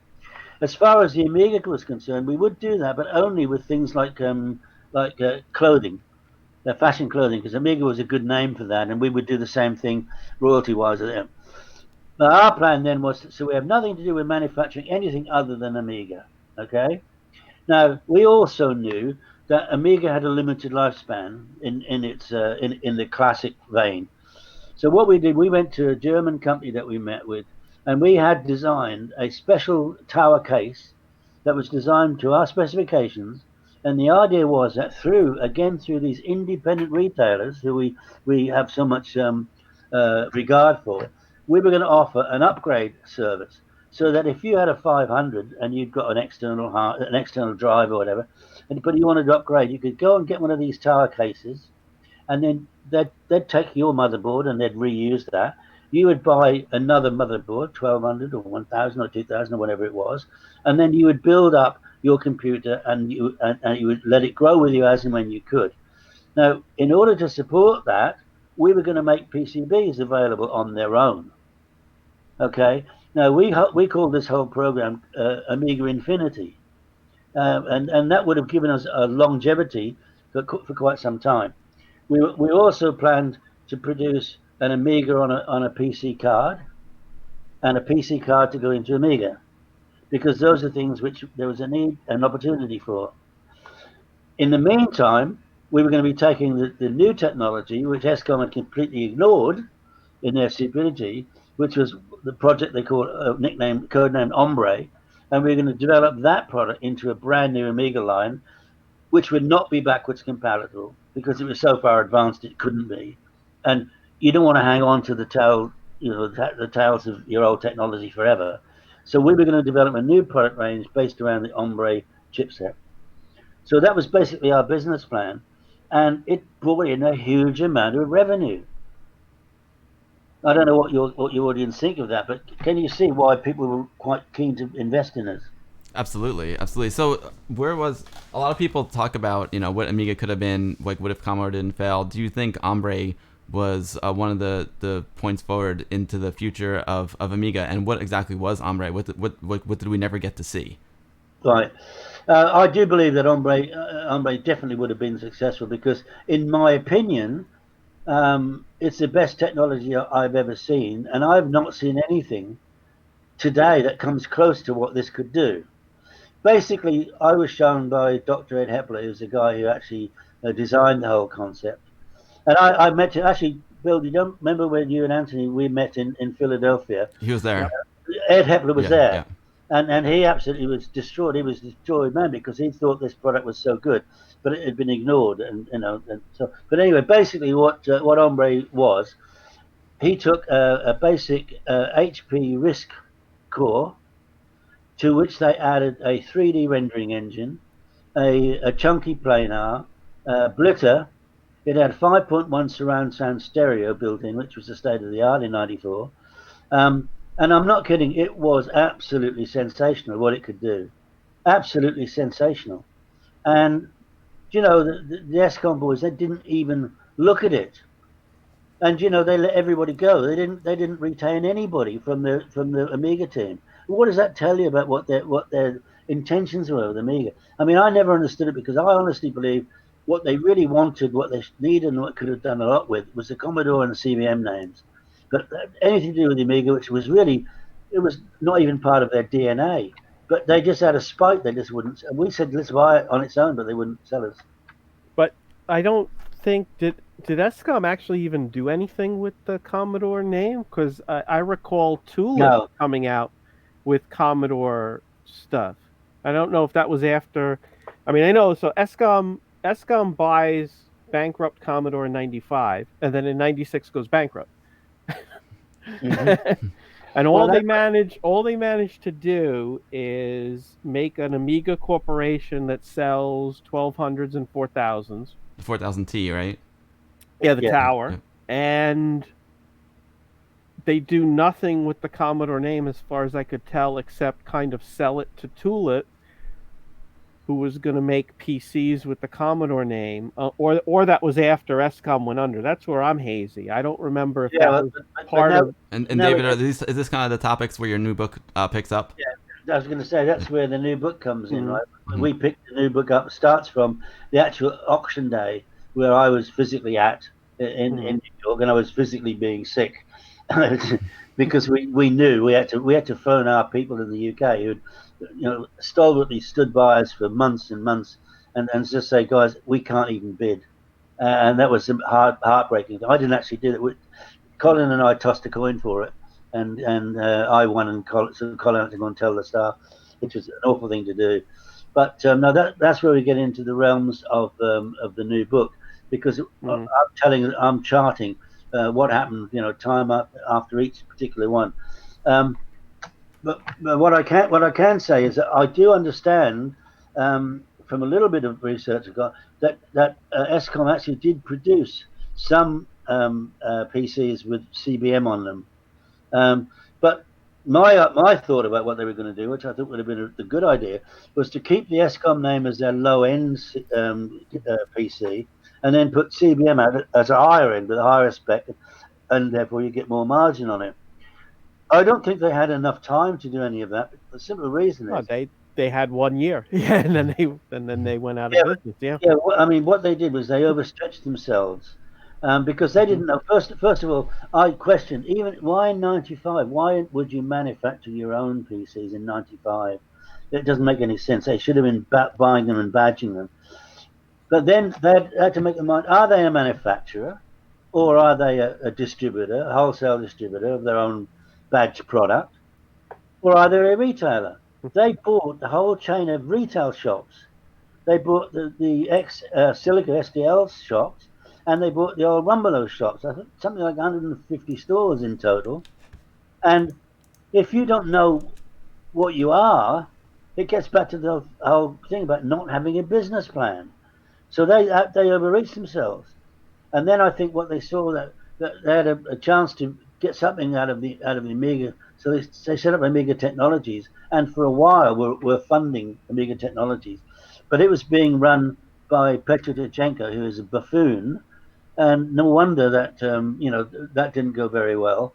They made all sorts of mistakes, and then ultimately Escom go bust, and then the assets go up for highest bidder, and that's where my book comes in because I'm going to tell. I mean, I can't tell you off the top of my head now the whole chronological sequence, although I've got a fairly good idea. But basically, it went from one to another, all with different ideas. Some of Yep. them pretty good, and some which were completely Well, ridiculous. I can fill in a little bit because Gateway buys Amiga, only Amiga though. The Commodore stuff goes off to, and I'm guessing that might be when Commodore goes off to Tulip and I think I know there at some point there was something called Commodore Gaming, which, as you said, I mean, your whole plan, you said what would work for them was use Commodore's name for your high-end PCs, and Commodore Gaming was that. I mean, gaming PCs are, that's Alienware. Mm-hmm. That's high-end PCs, and you had Commodore Gaming briefly, and they also, your other plan, uh, which was to put the Commodore logo on consumer electronics, and we actually saw that with Commodore branded MP3 players, which were out there for a little while. You had Commodore branded cell phone. Of course, most of us in the States never really saw any of that. So Gateway buys Amiga and then sells Amiga. Oh, and you have a Commodore cell phone. There you go.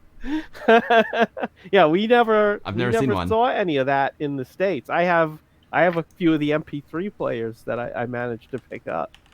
Well, Gateway sells Amiga to Amino, and in amongst all of this, you have Hagen Partner come out with 3.5 and 3.9 OS, but then Hyperion is tasked with coming out with 4.0, if I'm not mistaken. I've never been a huge follower of 4.0.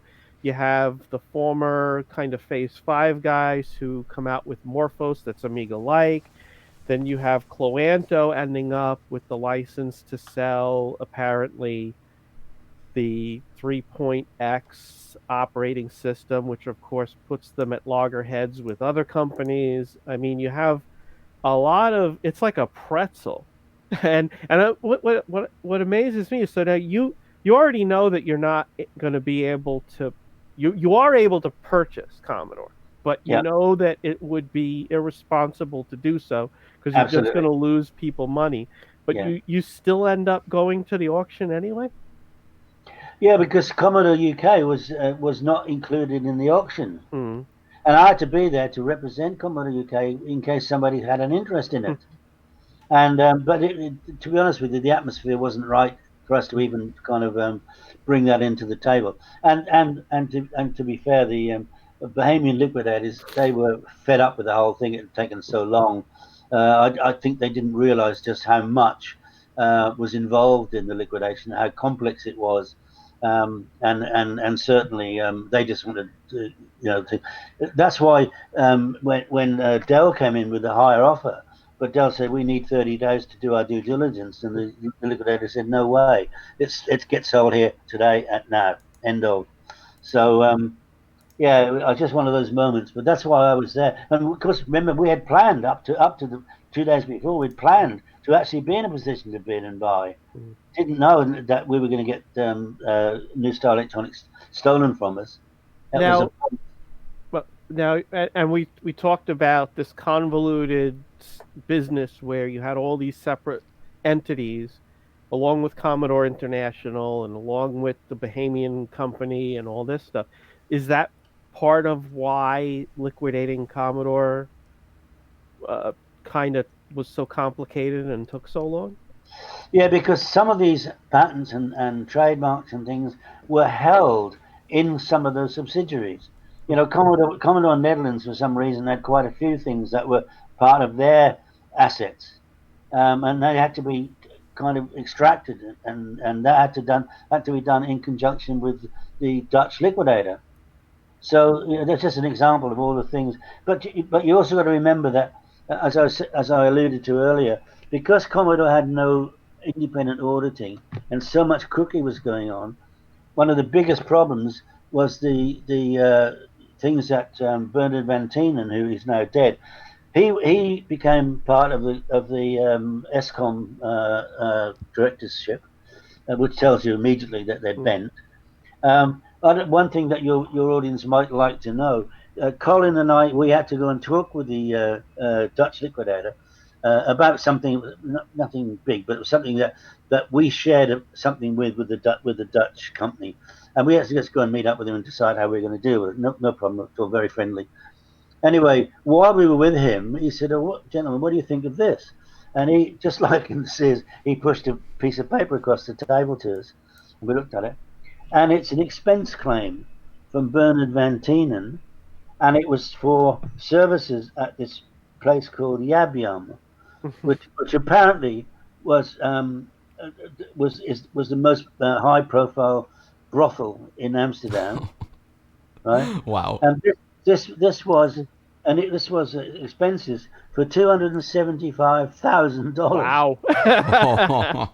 That's a lot of action. That's a long meeting. Yeah. You could say that was not a business that was in and out. I think there was a lot of in and out. So did each of these entities have to be so that Commodore UK is still in business a year after Commodore's gone bankrupt? Yep. Did each of these other, like this Netherlands and all these ones, did they all have to get liquidated separately, or did they get rolled into?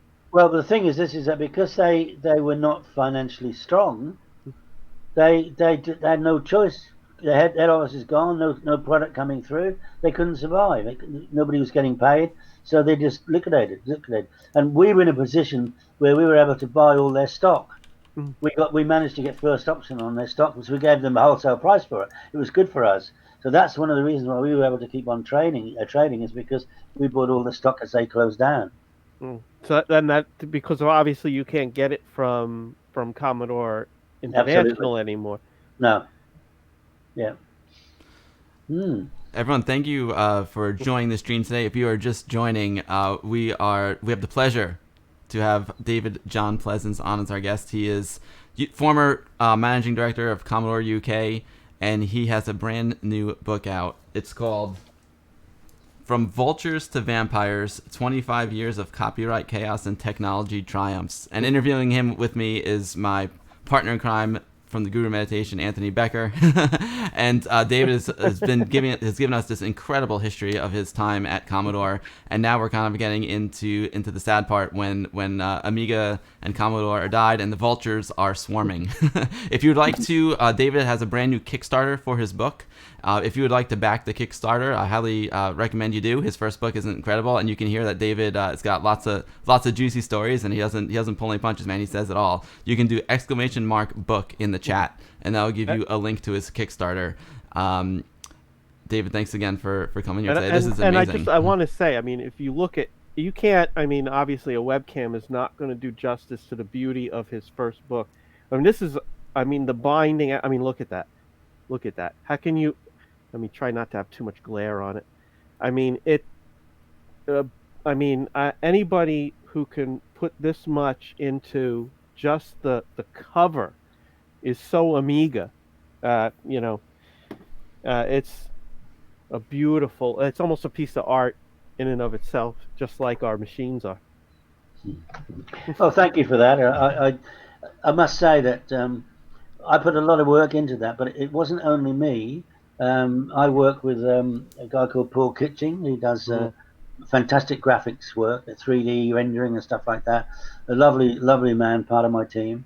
I work with Amiga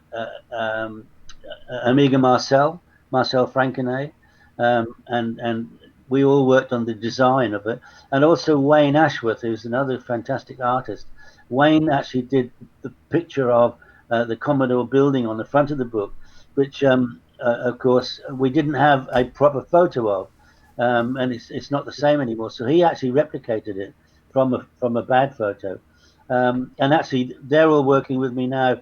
I haven't worked with Marcel yet on the cover of the new book, but if if you have a look at the artwork for the new book, it's with Paul and with Wayne and myself, and we actually take a pride in it. For me, it's like having a baby. It's got to be right when it comes out in every way possible, and I think it's an indication of the depth of passion, not only from me but all the people that I work with. The passion is so great that I've just got to do my best to feed that passion as best I can. So, what did you learn from the first book? I think it makes you feel, I'm guessing, hopefully more confident about doing the second book. Oh, totally. I mean, I was badgered into doing the first book because, I've never considered myself as being any kind of an author, but because every meeting I went to, and I have to say, being in this sort of special position that I found myself in as a complete surprise after 25 years of not being involved in the industry, everybody wanted to come and say hello to me, ask me for my autograph and things like that. And they're confiding in me stories that obviously I didn't know anything about, particularly in the last 25 years since I left Commodore. And but because I was being badgered, they said, you tell such great stories and you tell them with passion and conviction, which I know it's true because it is all real for me. You really should produce a book. So eventually I conceded and decided I'll write a book.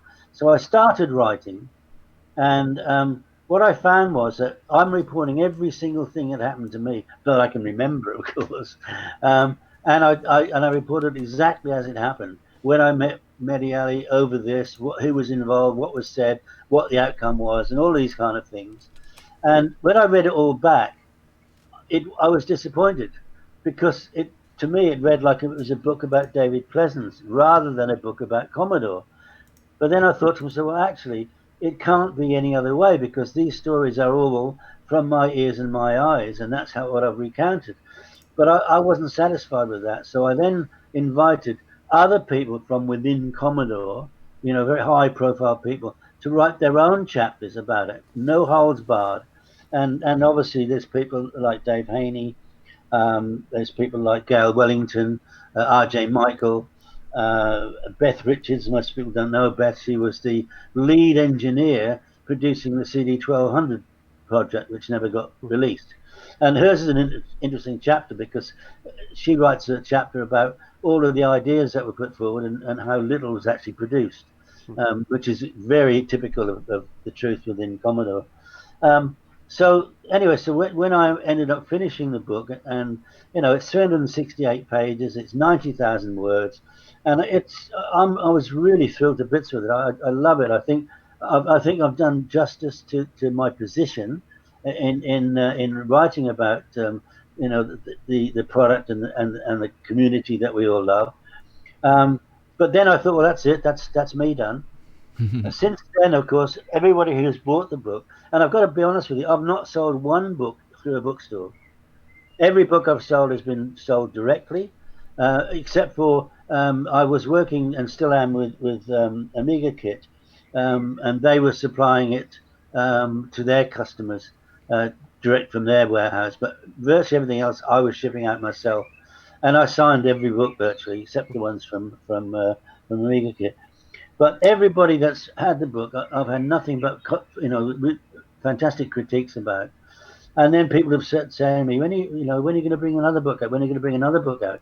And I didn't really think there was anything more to tell because I was not involved. So then I start thinking, well, actually, there's a lot of stories that people are telling me about what happened after ESCOM, and there seems to be quite a lot of information there. So I started looking into it a bit because I didn't know it wasn't something I was reporting from a personal point of view. And I thought, yeah, there's a lot of information here, and some of it's really, really on the edge, and some of it's funny, and some of it's terrible. So what I did was I decided to contact, just sent an email out to probably about 30 emails, I think I sent out to people that were prominent in these things, people that were involved in trying to buy or get TMs or get IPs or logos from what was available. And so I contacted them and said, look, I want to write a story about all of this. And would you be prepared for me to interview you now, possibly even with being filmed, and you telling your side of the story, so that what I end up with is what was written down historically, and then with my viewpoints. But anyway, so I just sent these emails out. Every single one I sent an email to has come back and said, yes, we're prepared to do it. And one of those was to Trevor Dickinson, of course, who on technologies, and he wrote back to me and he said, Dave, as a matter of fact, he said, I've got a massive amount of data that I have personally collected, more or less in chronological order, about all of these things. He said, I was actually thinking of publishing it myself, but how about we co-author this book? And for me, that was like, this is a gift from heaven. So that what we're going to do now is I'll take each of his stories, which he documented at the time, and then in front of the people today say, what are your thoughts and your rationale for what happened and so on. And then so we have a perspective which was done from at the time and a perspective from right now today. And I think that is going to make it a really interesting read, and hopefully there'll be some juicy bits in there. So that's why I'm co-authoring with him. And the reason I called it From Vultures to Vampires is that in spite of all of the terrible things that went on, and there was a lot of terrible things went on, a lot more than Trevor alludes to. Trevor says, oh, it wasn't as bad as that, but I know it was. A lot of things went on. People were trying to develop something and then being sent a cease and desist order, or you'll be in court. And remember, some of these court cases are still going, still current, right? So the reason because I could see that there was people, as soon as they saw something was becoming available, just like vultures, they were trying to get pieces of the carcass and pick it up, mainly I think for greed, for being able to profit from. If I own this TM, I can make money out of it. Don't know quite how, but I'm going to do so. Not that many wanted to buy the assets for the right reasons, the reasons that we'd all like to see them bought. So I thought, well, they are vultures during that time. But in spite of all of that, we now have some incredible technology that's been developed. And for me, probably the most, my favorite technology at the moment is the Vampire, particularly the standalone 4 Vampire, because it is a sensational product. And so it just made perfectly good sense for me to write a book called From Vultures to Vampires. Well, I think the name of your new book, I mean, your Commodore the Inside Story is almost like making a movie about the Titanic. You know how it ends, and it ends on a down note. Mm-hmm. And then you have this new book which starts on the down note, but we're seeing, even with all of these problems, even with all of this vulturing, this sort of picking at the carcass, anytime, and I don't know if you agree with this or not, but what I seem to see a lot of is anytime someone goes to make something, it almost seems like there's a bunch of hands. The bird starts to fly out of a nest, and the rest of them are trying to grab its legs to, like, if I can't get out of the nest, you can't either. I'm gonna pull you back down in here with me. Exactly. But we still get a vampire that I think anyone can agree. I don't own one yet. I helped my brother put his in a 600, and that I think got me a little more interested in it. Just actually seeing the product and seeing it plug into an Amiga, I was almost kind of like, wow, this is actually a pretty neat thing that I might want to get myself. It's and seeing all these other new things, the Terrible Fire, all this outside of the people who are trying to buy it, who are trying to do it. All these people are saying, like, it's almost like they're saying, is we're going to do this anyway because we love this thing. Yes, you're right, and that's I think it's a story that the community is really gagging to find out the truth about. And that's why I am very bullish about this book. I really think it's going to do very, very well indeed, but only because the story deserves it. I just hope that I can do justice to the story. I'll certainly give it my best, and I have evidenced what I can do with the first book. Um, I want to maintain that standard. I mean, it's very difficult. We launched a Kickstarter on a Friday, and I've had to put in the Kickstarter. I can't tell you how many pages this book is going to be. I can't, but what I can promise you is that it's going to be at least the same quality as the one that you've already seen, because I believe in in quality of anything. I don't know how many pages it's going to be. It might be less, it might be more, but I've also had to guesstimate what it's going to cost to ship the product, because you don't even know the weight. See, when I first started Commodore the Inside Story, I thought my book would end up being quite substantial and be less than a kilo in weight. But in fact, it's over a kilo in weight. So every single postage shipping cost I put on the Kickstarter is completely blown out of the water. It costs more to ship, but I can't get any more money because I'm not looking to make money out of shipping, but I don't really want to lose money either. Mhm. So it's really saying, look, I want you to invest in me, and yes, it's a risk. Um, but you've seen what I've delivered before. I promise you I'm going to deliver at least as good, hopefully better. Um, but it's still an unknown quantity. And are you feel better able to make those estimates now? I mean, yeah, I mean, you make a quality book. This is a heavy book. It's it's heavy. The paper's heavy. Uh, and the color printing, I'm sure. I mean, the vibrant colors. I love. I mean, I think anything with Commodore, anything with Amiga, even though the Commodore PET was black and white, it color is certainly a big part of it. I mean, Yeah, and uh, I can also tell your audience that the guy who actually did all the layout for the book, Simon Busby, he's doing the new book as well. I mean, I'm a great believer. If it ain't broke, don't fix it. And I've said I've got the team around me with Paul Kitching and Wayne Ashworth and Marcel Frankenay and Simon Busby. So they're the team that produced the first book, and I was thrilled to bits with it. So why not keep them? And they love working with me. Don't know why, but there you go. So again, it is a commitment to potential purchasers that their money will not be wasted. I'm very confident of that. David, I can tell you, the Amiga community is filled with tons of passionate users, and I have a lot of them coming to me, and I'm telling you, they are extremely frustrated. The Amiga community feels like all of the copyright issues have really stunned the growth of Amiga. In some cases, people have given up on the growth of Amiga, and they're investing more. They have more hope in things like the Vampire, or they also have hope in things, like new accelerators for the Amiga, and they're getting more interested in they're thinking the future of the Amiga is maybe making their classic Amigas better and more powerful.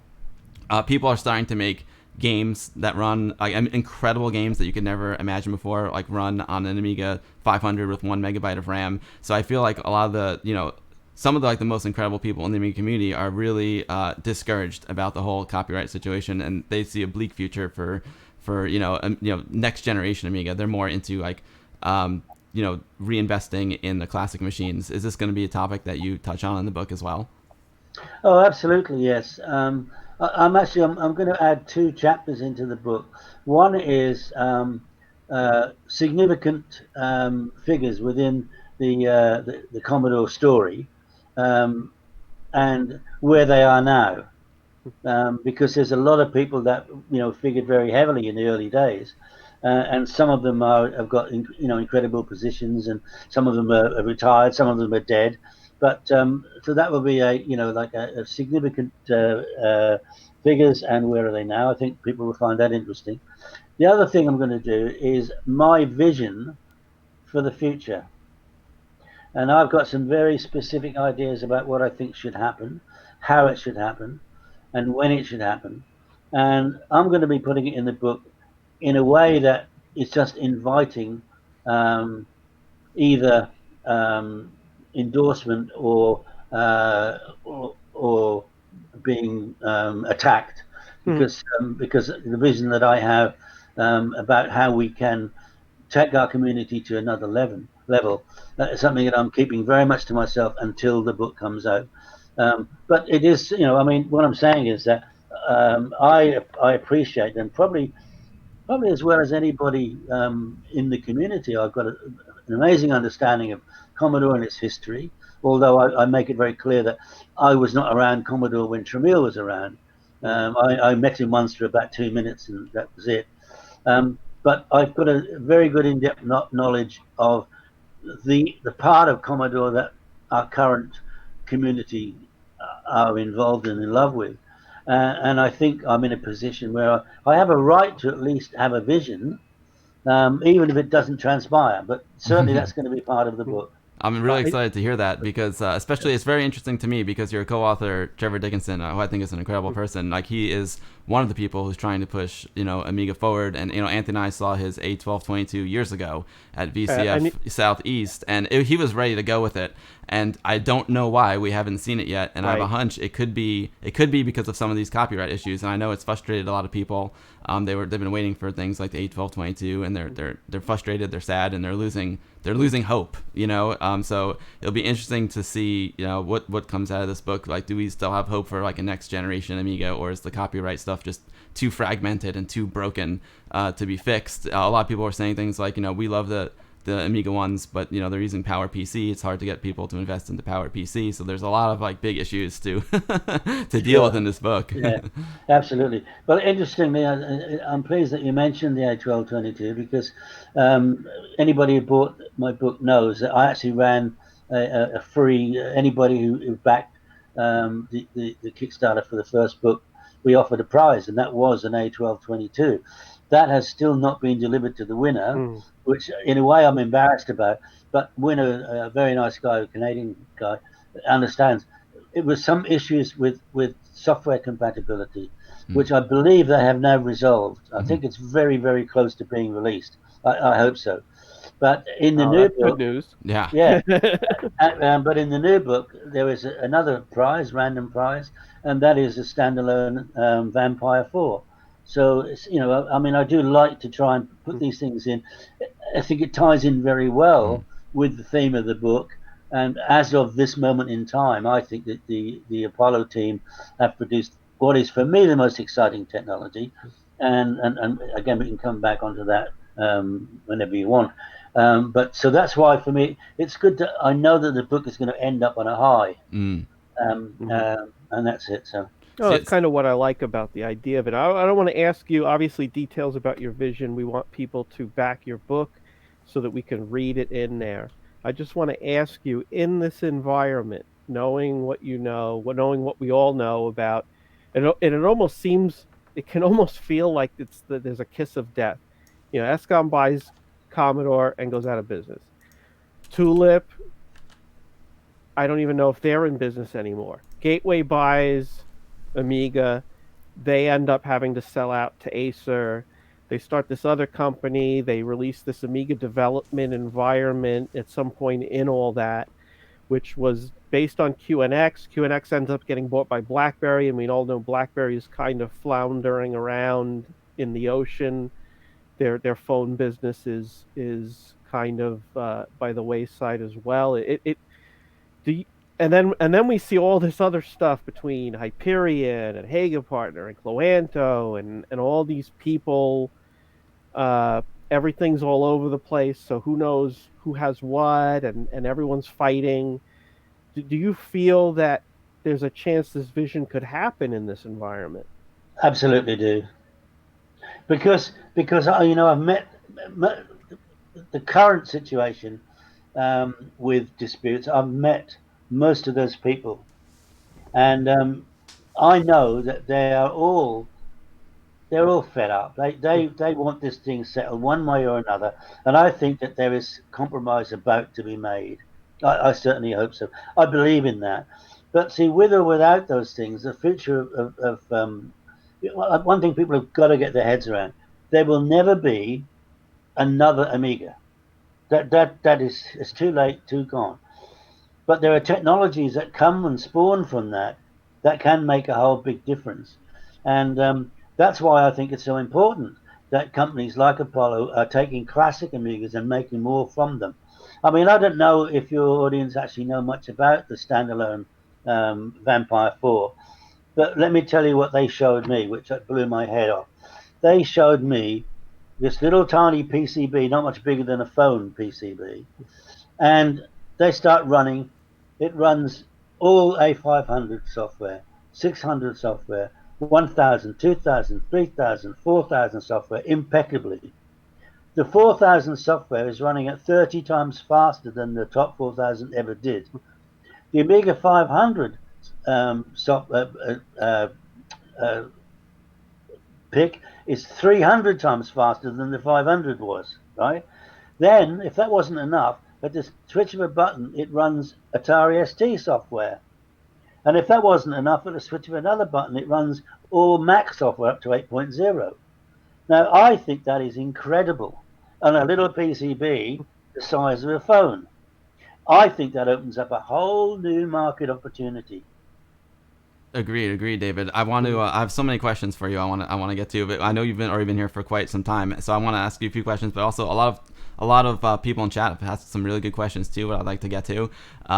So Amiga Mark asked a good one that's applicable to this conversation. He's asking, how would you market the Vampire V4 to a wider audience? Because the Vampire V4, it seems at this point, is incredible. We're very lucky. One of the Apollo team members is in our Westchester Amiga user group. We've seen the standalone Vampire, and big Vampire fan here, but it seems like it might appeal to more like hardcore Amiga people versus say an Amiga Mini, which could appeal to a wider audience.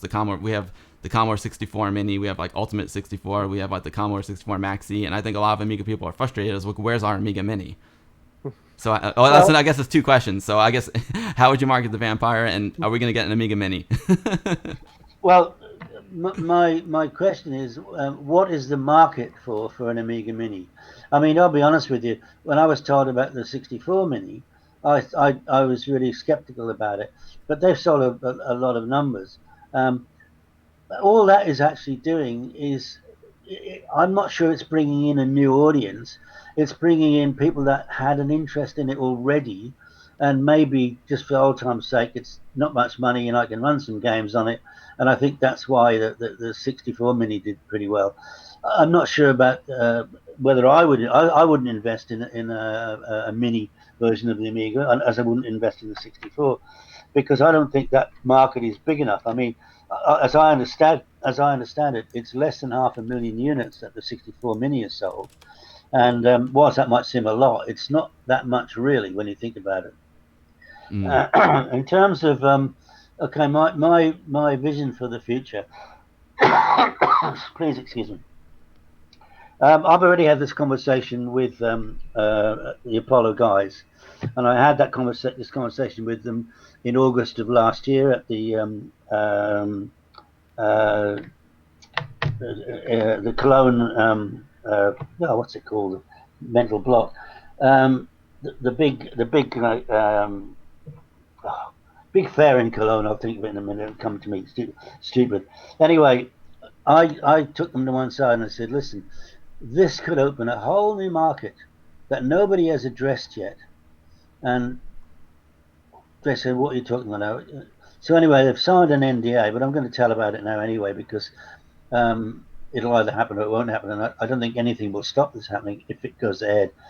What I perceive that product can do, I believe that product should now be implemented inside one of the normal stacking hi-fi systems, because it's so small it can fit in very, very easily.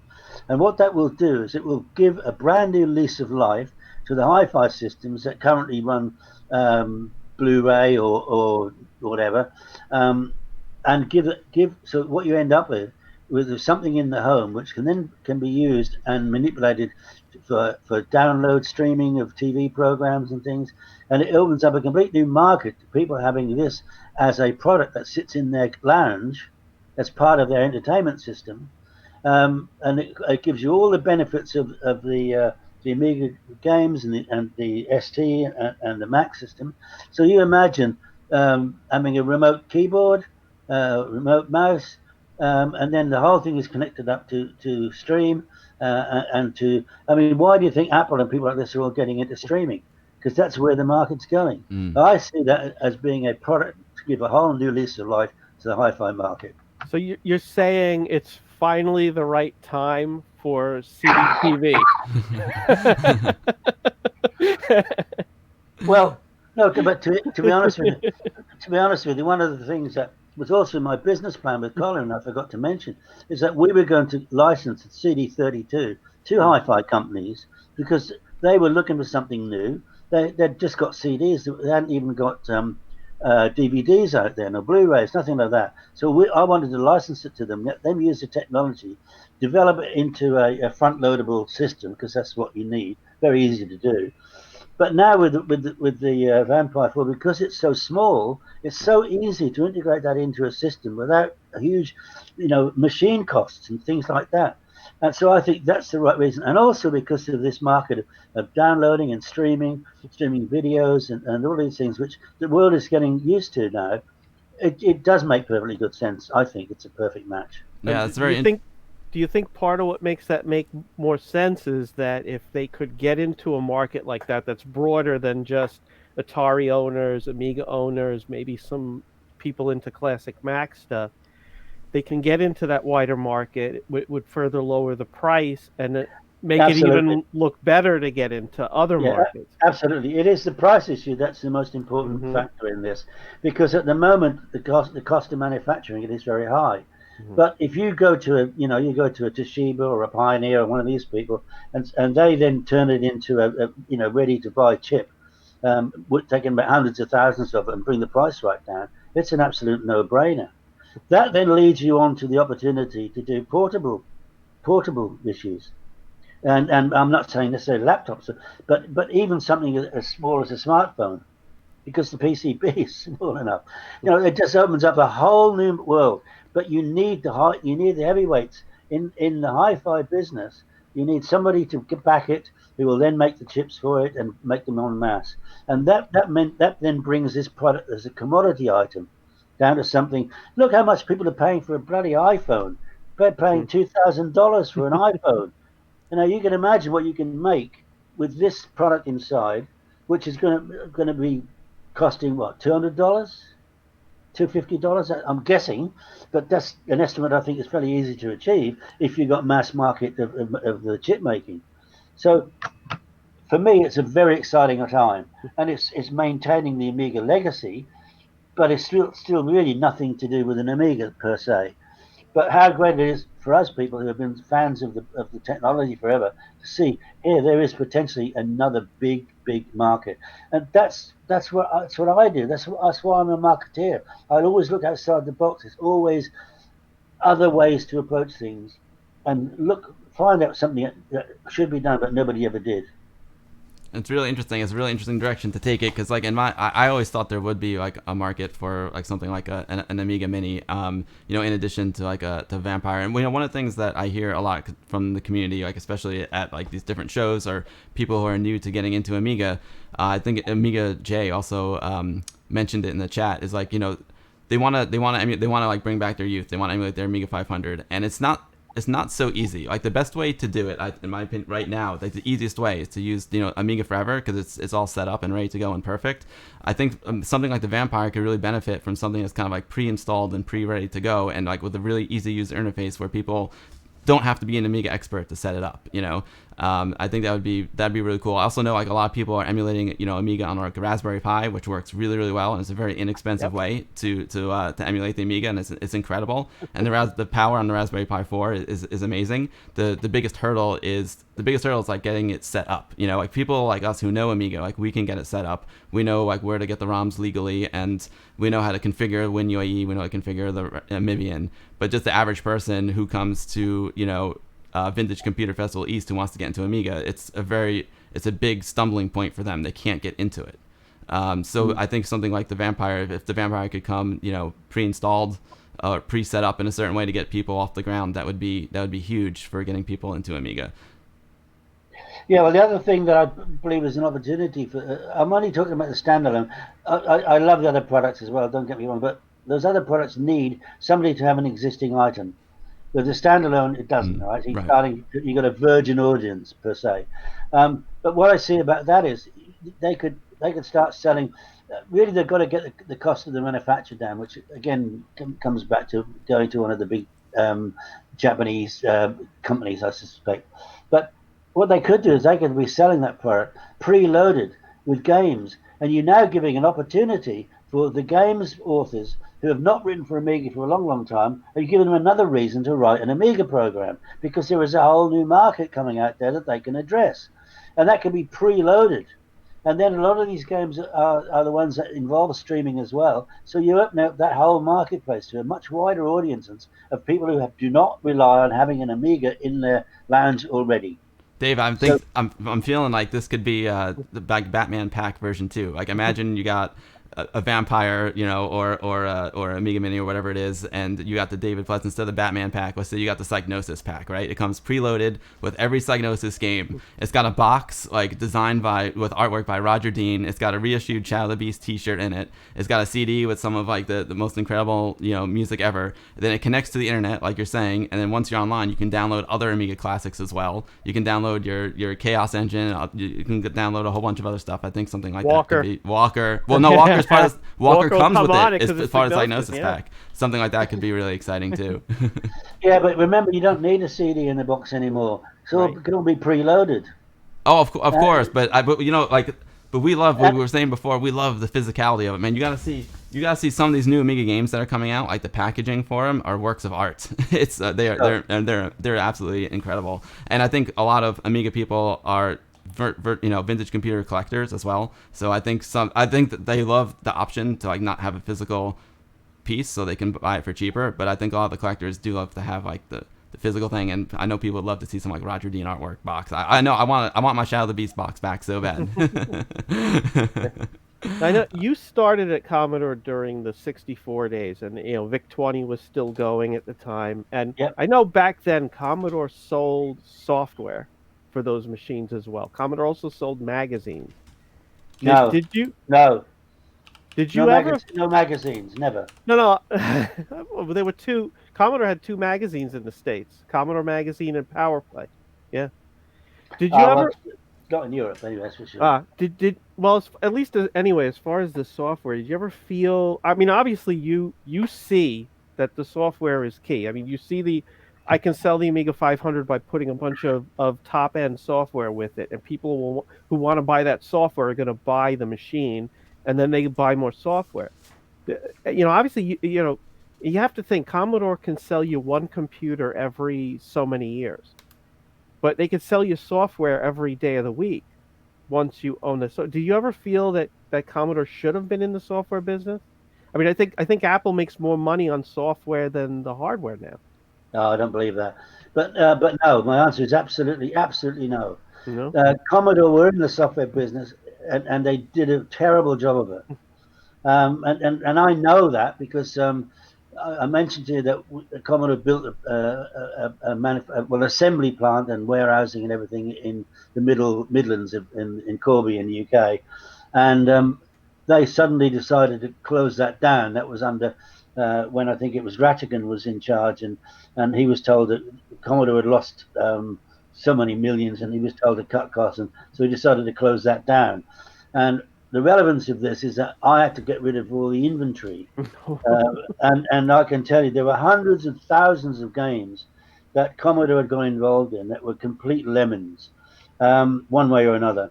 But the only game I think that Commodore got involved in that was successful was International Soccer for the 64. That was a big selling game, but because of course in those days a lot of the software was either only cassette or it was cartridge. And the cartridges cost an absolute fortune. And if you're left with them, you can't do anything with them again. You can't reprogram them or anything. Anyway, what I can remember is I had hundreds of thousands of pieces of software to get rid of at like 2 cents in the dollar or something, a ridiculous amount.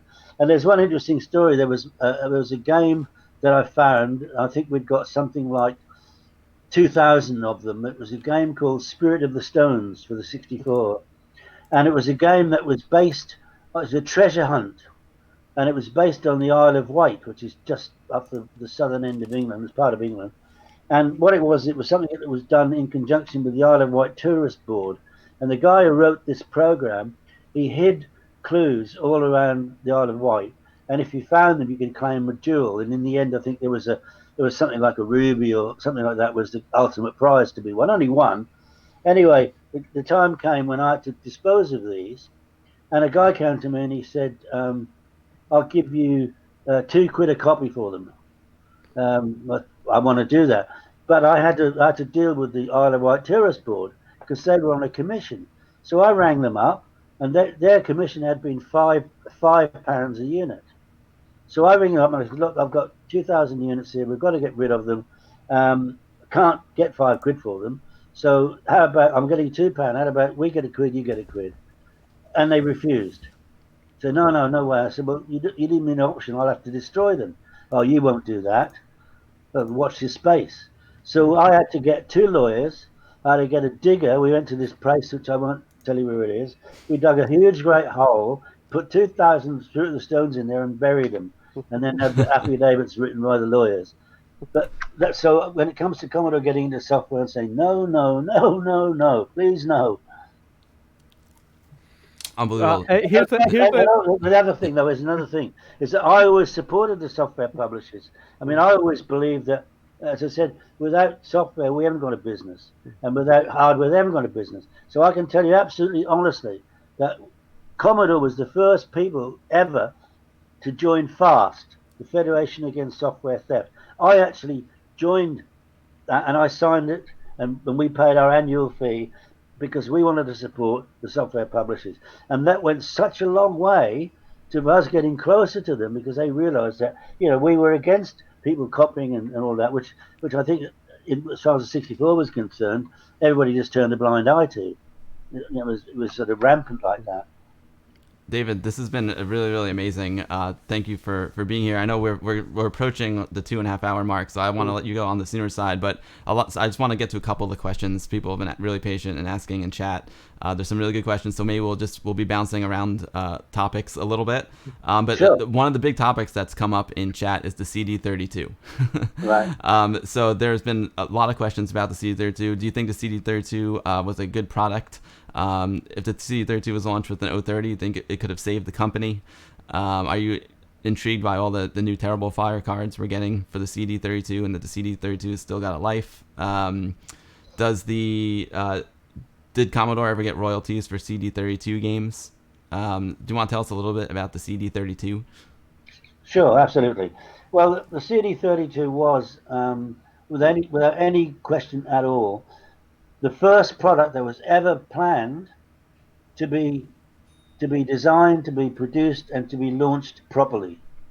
It had a complete plan from start to finish, something which I pretty much insisted on, and it was going perfectly because I'd seeded development kits with all the major software publishers in the UK and some in Europe. I'd given them development kits, gave them development kits, and they were writing games specifically for the CD32 and the special features that it had over and above the 1200.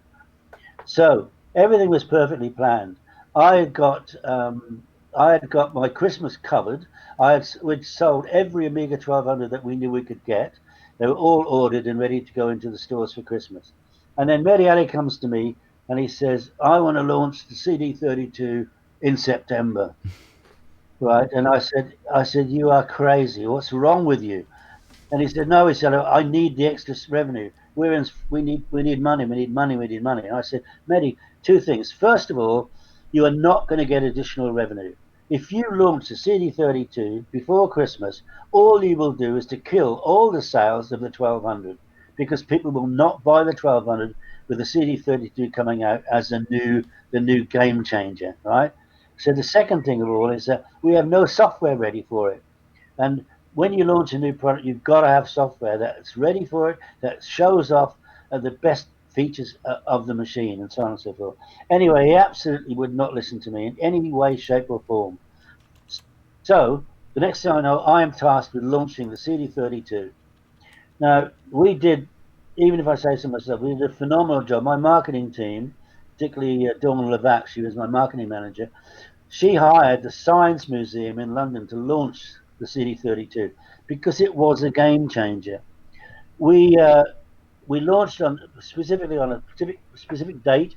We launched on the 16th of September. And the reason we did that, again, was part of the marketing picture. We used the slogan 16 will never be the same again, because we're going into a 32-bit product.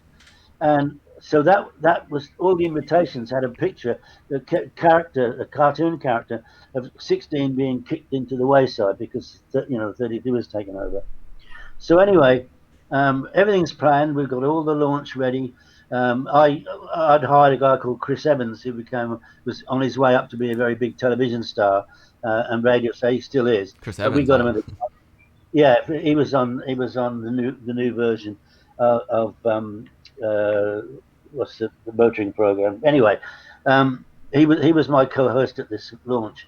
Anyway, about 2 or 3 weeks prior to the launch, there was an article published by in a PC magazine where Tom Kalinske, who was the worldwide president of Sega, was interviewed, and the interviewer said to Tom Kalinske, "What do you think about 32-bit CD-based games consoles?" And he said, "Can't be done." Said if anybody can do it, it would be Sega, but it can't be done. End of story. And I think, thank you, God. Because if it's Sega saying they can't do it, that's fantastic. So what we did was that I got a professional voiceover guy, came in and he read out this article with all our audience there. We had all of the retailers, we had all of the software publishers and everything all in the audience.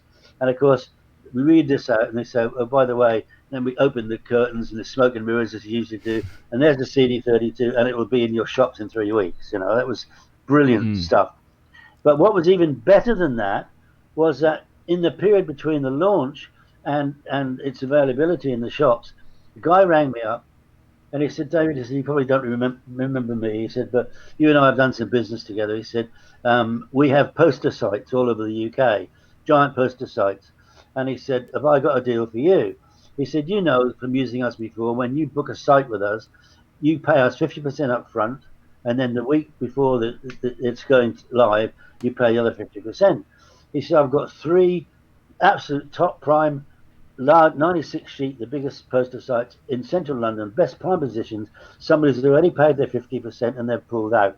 I would like to offer them to you for the 50% that's owing. Oh, and by the way, one of them is right outside Sega's head office. Can you imagine?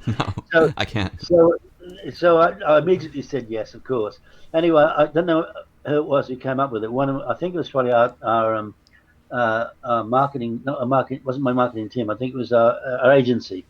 And I don't know if you know, but the advertising that Sega used to do, the television advertising, it was to be this good takes ages, and then to be this good, and they spun the word ages around, takes Sega. Very clever using Sega and ages. So we put this big sign up that said, to be this good will take Sega ages. Because they'd said so just 3 weeks before. And that was sensational. That was honestly even without, we didn't have internet in those days. It went global. Everybody was raving about this advertising, but it was so good to do because they couldn't argue. Is what they'd said themselves. You sound like the luckiest man in the world. You walk into the job agency the day that Commodore goes there to post a Yeah, job.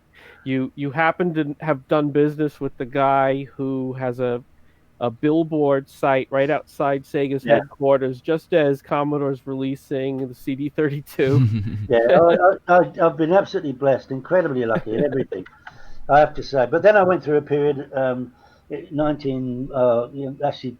2000, 2006 to 2009, 2010, I had a whole period of bad luck, one thing after another after another. So I've had my balance, but it's all been in shifts. David, I got some more. I got some more like 30,000-foot questions. Brother Bill's got a great one. He's asking if you ever considered teaching marketing in schools. Because I tell you, I know I would take that class for sure. I've never even thought about it, to be honest with you. Um, I honestly don't know where it comes from because I've never studied. I just have an instinct for. Um, I'll give you an example. When I was working with 3M, there was a competition on the radio in Australia, in Brisbane, Australia, and it was a competition. We've got these clients, and they named the clients, and we're looking for a good slogan for them. So send in your slogans, and then somebody will win a prize. And I sent in two slogans. One was for the car hire company, and I won first prize. And the slogan I sent in was, because that's what they were, "We'll spoil you till it hurts," HERTZ. And they picked that up and they used that as their slogan for a long, long time. And I won $200 for that. There was another one that I got a special mention for, and that was a company that did carpets and lino and stuff.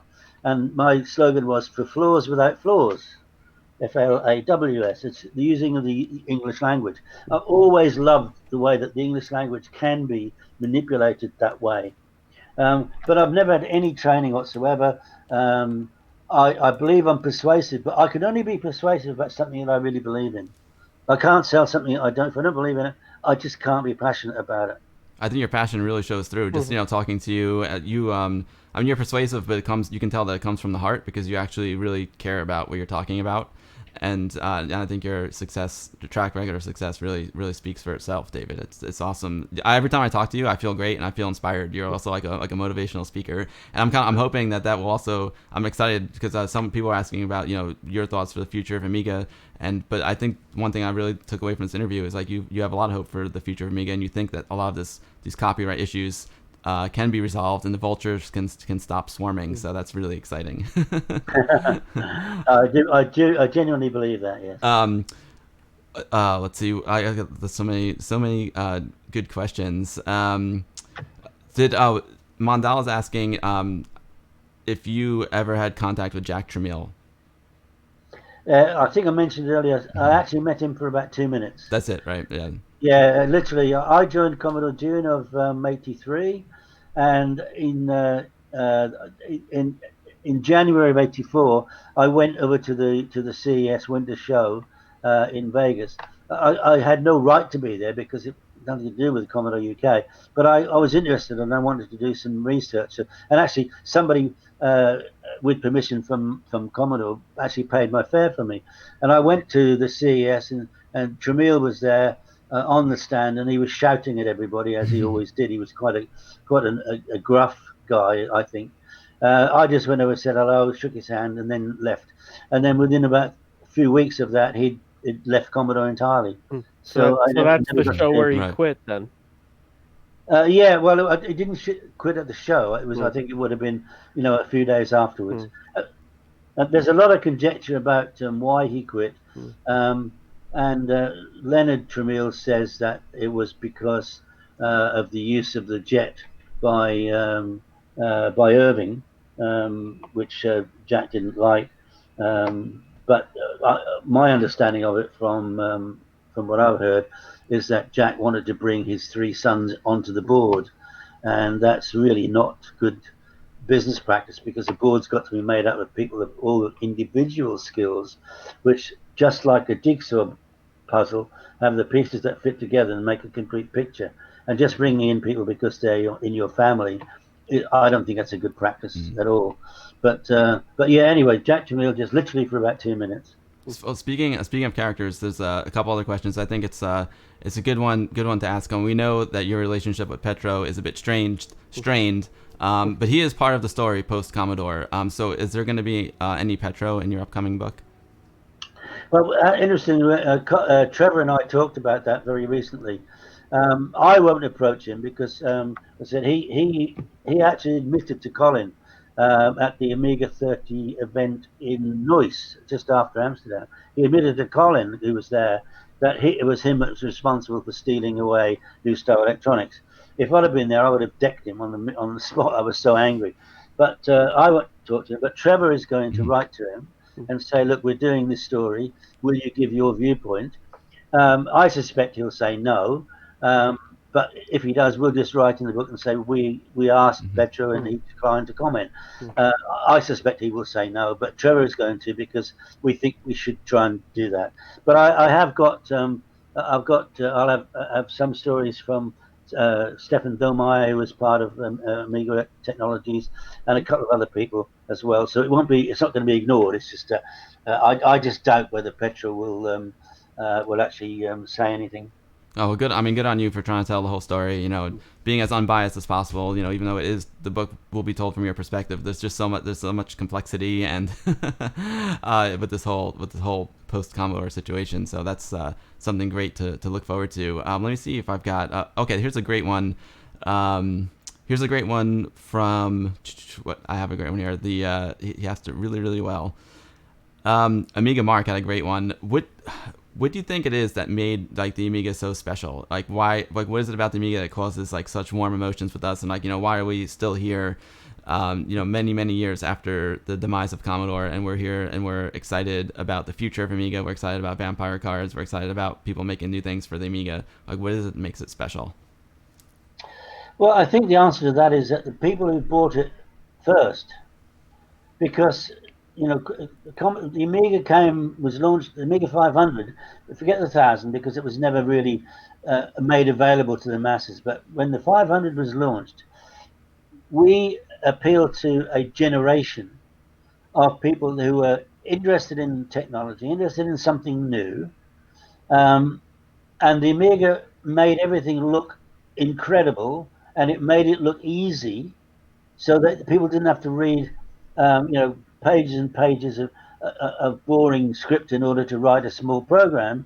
They could start using it pretty much straight away, and therefore they got an interest in things which has probably shaped their life forever. I'll guarantee once you start getting involved in the IT business, and the Amiga, let's face it, made it very, very easy because of the design of the custom chip, taking away some of the workload of the main power chip. That it made everything easy, and it made everything look so incredible compared to Pong, which was not that many years beforehand. So I think what it is that we just reached a generation at the right moment in their time, because the 60s and 70s and 80s was all about the music, and then that all kind of died away.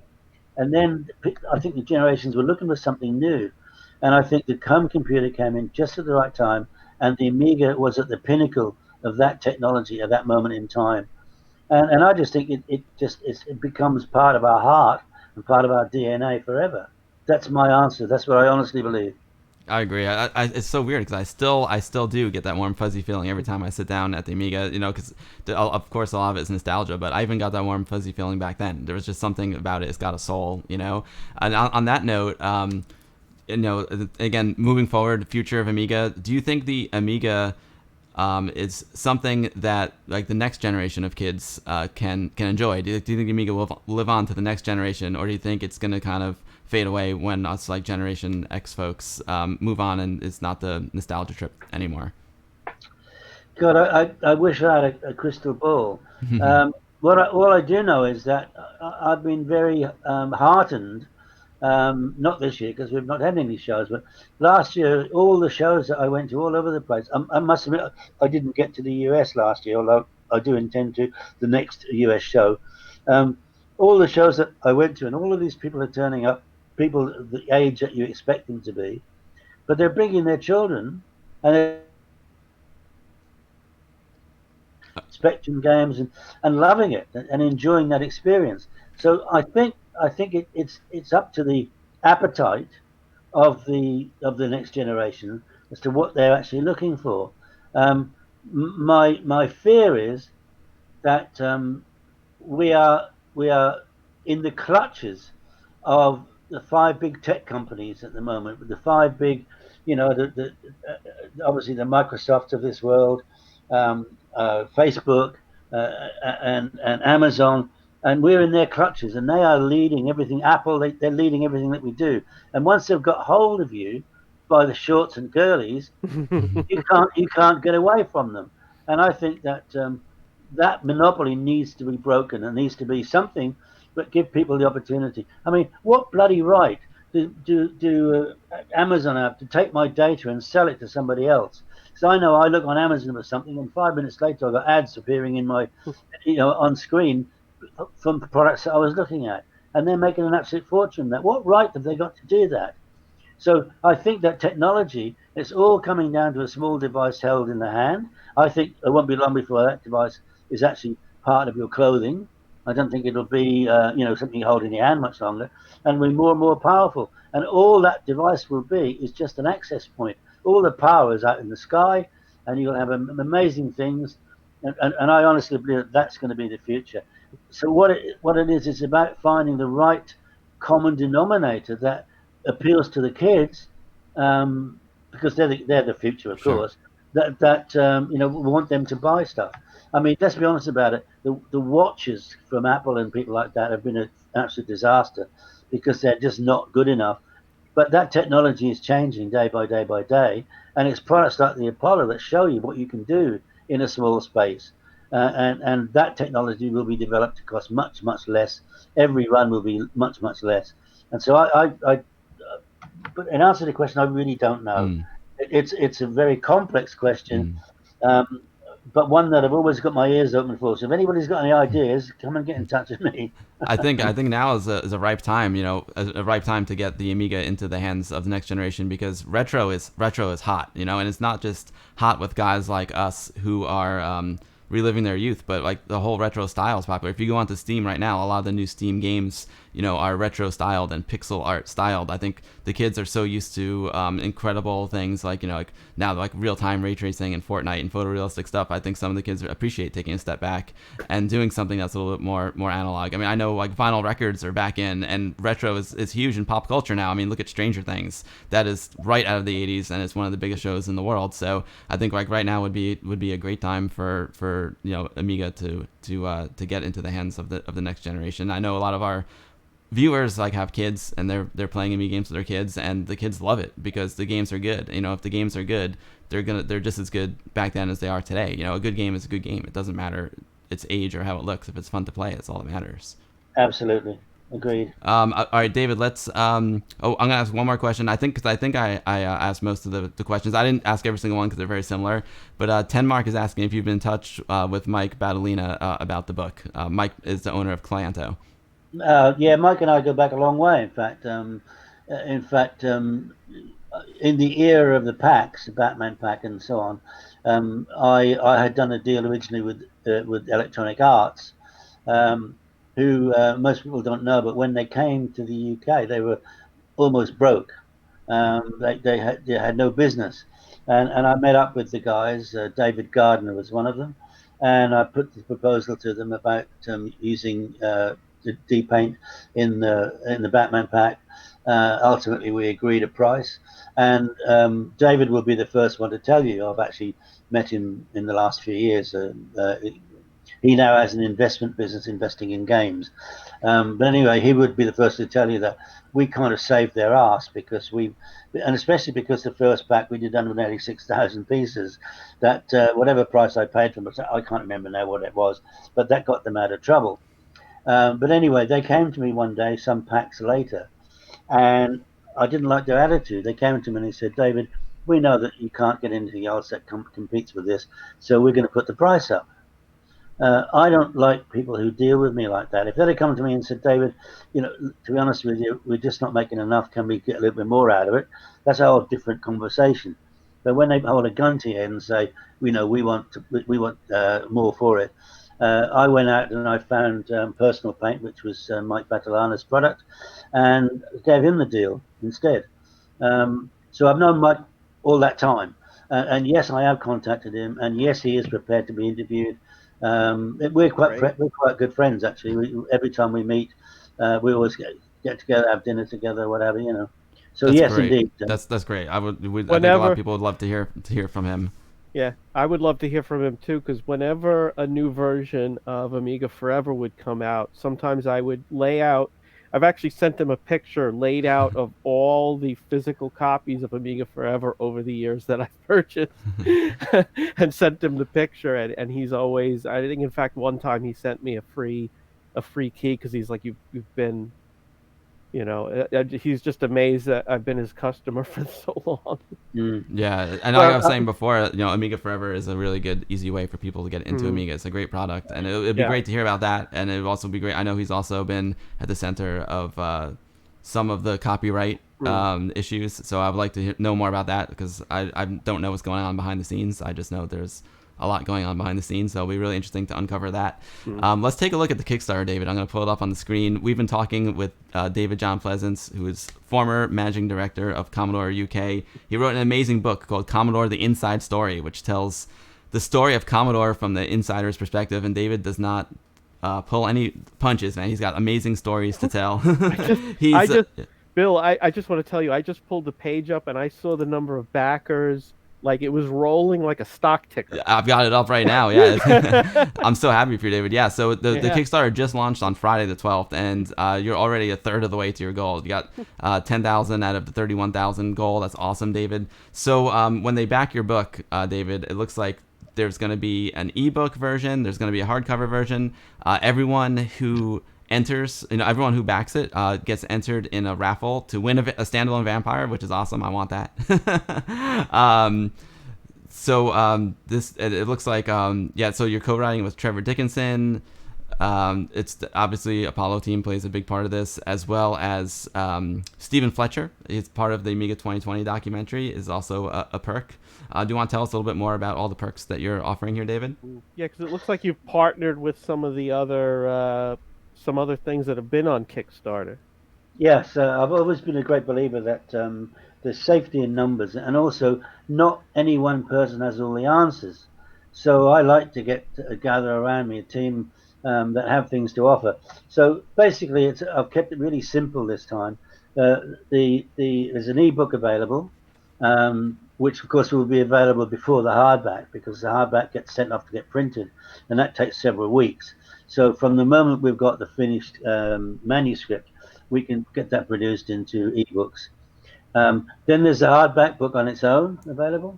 Then I've got two next levels. One is for 8-bit lovers, because that comes with free downloads. Well, it's not free. I mean, it's £10 more to buy one of these the 8-bit lovers bundle, and that's got downloads of Andy Remick's video, Memoirs of a Spectrum Addict, and that's the director's cut. That's a new version of that. Plus, also I'm actually giving away free. My two sons have got their own band, and they've been in the studio the last few months, and they've got an album that's not even released yet, which is absolutely awesome. And I'm giving it away free because I want to give my boys the opportunity to get a new audience. So there's an album of 11 or 12 tracks that's a free download that you guys are going to love, especially if anybody that likes sort of reggae style of music. It's sensational, and I'm not just saying that because they're my kids. I'm saying it because it's bloody awesome. But then there's a second level, another third level, which is the same, but this is for Amiga lovers. So that's got the Amiga 2020 video to download, because that's more pertinent to Amiga lovers, and the other perks that go along with that, along with the free download of the boys' album.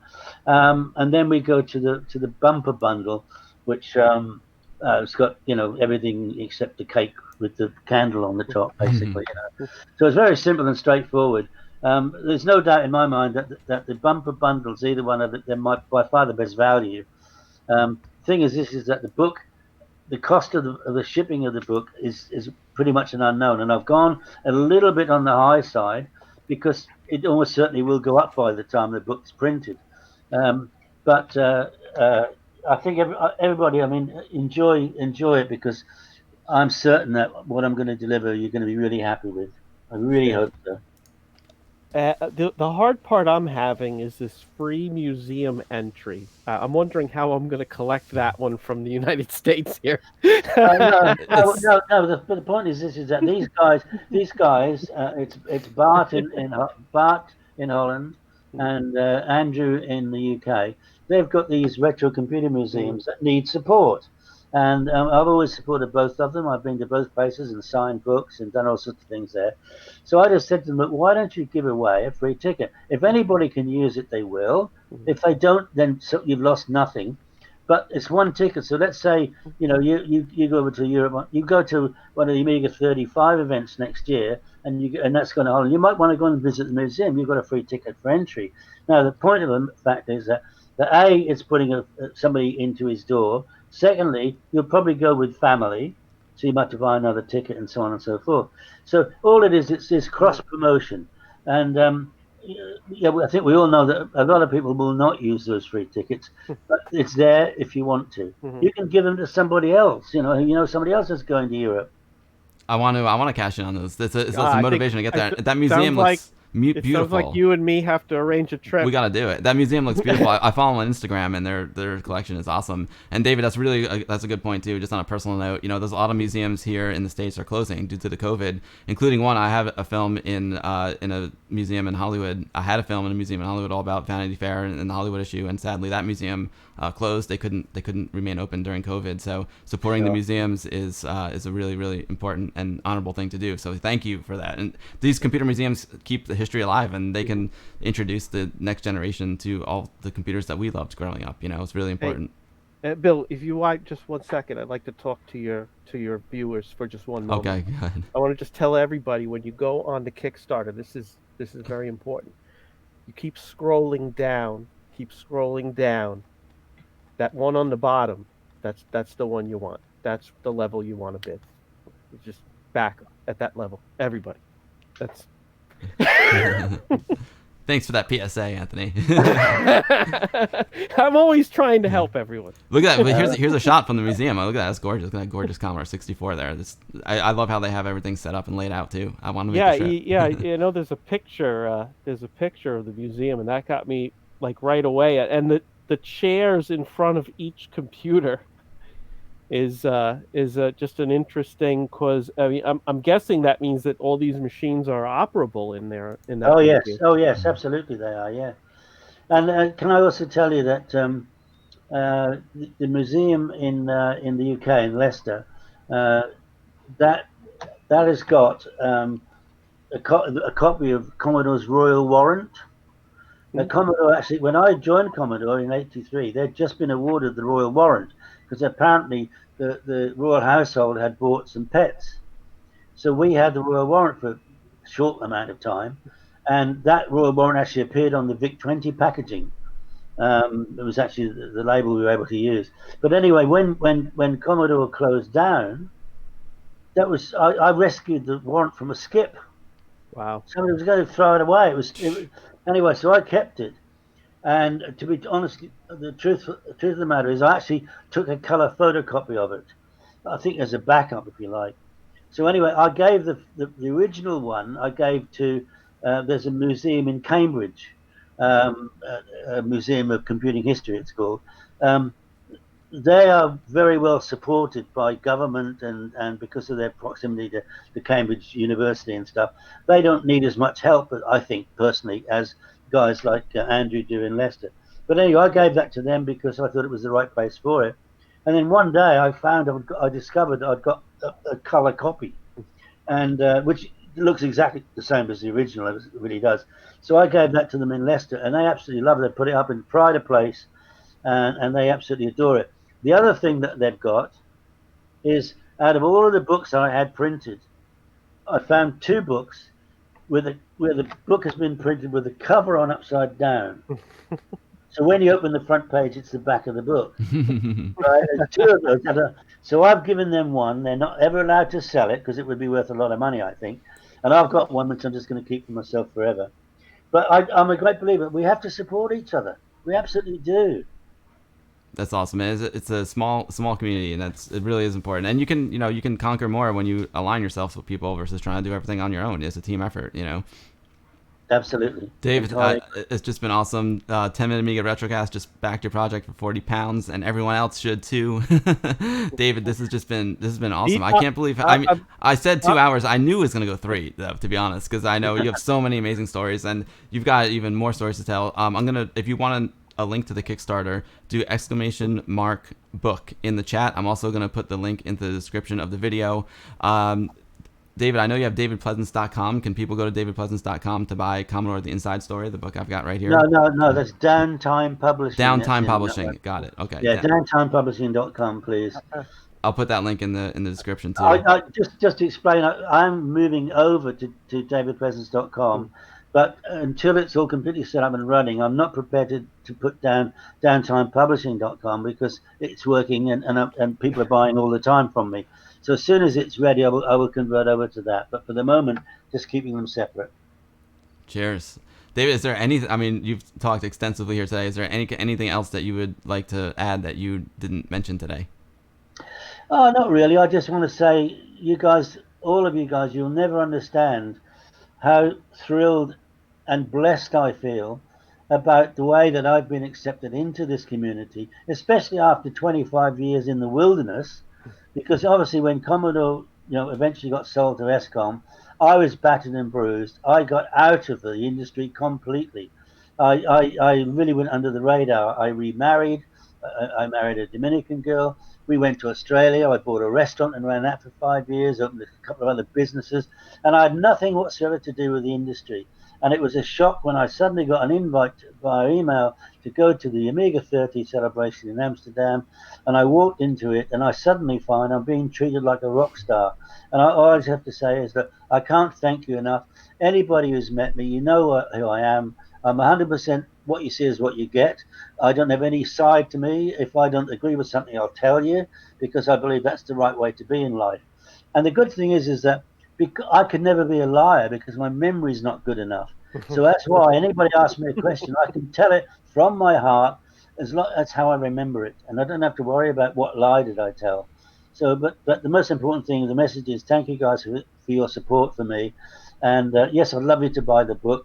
But if you haven't got it, buy the other book as well, the first book, because that's the foundation of it. I think Yes, Do you think you might do another publishing run? Because you said there's only a few copies left of the first book. Do you think when your second book comes out, you might publish more of the first book?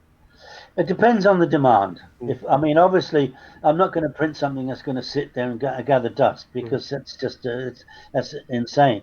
But I may be in a position to do a deal with the printers that does a rerun of the first book, because I've already had 2 runs of it, and then does the first run of the new book as well. It just depends. I mean, the first book was printed in Malta because of the quality, and I've been offered I'm using the same people, but I've been offered opportunity in Malta or another place.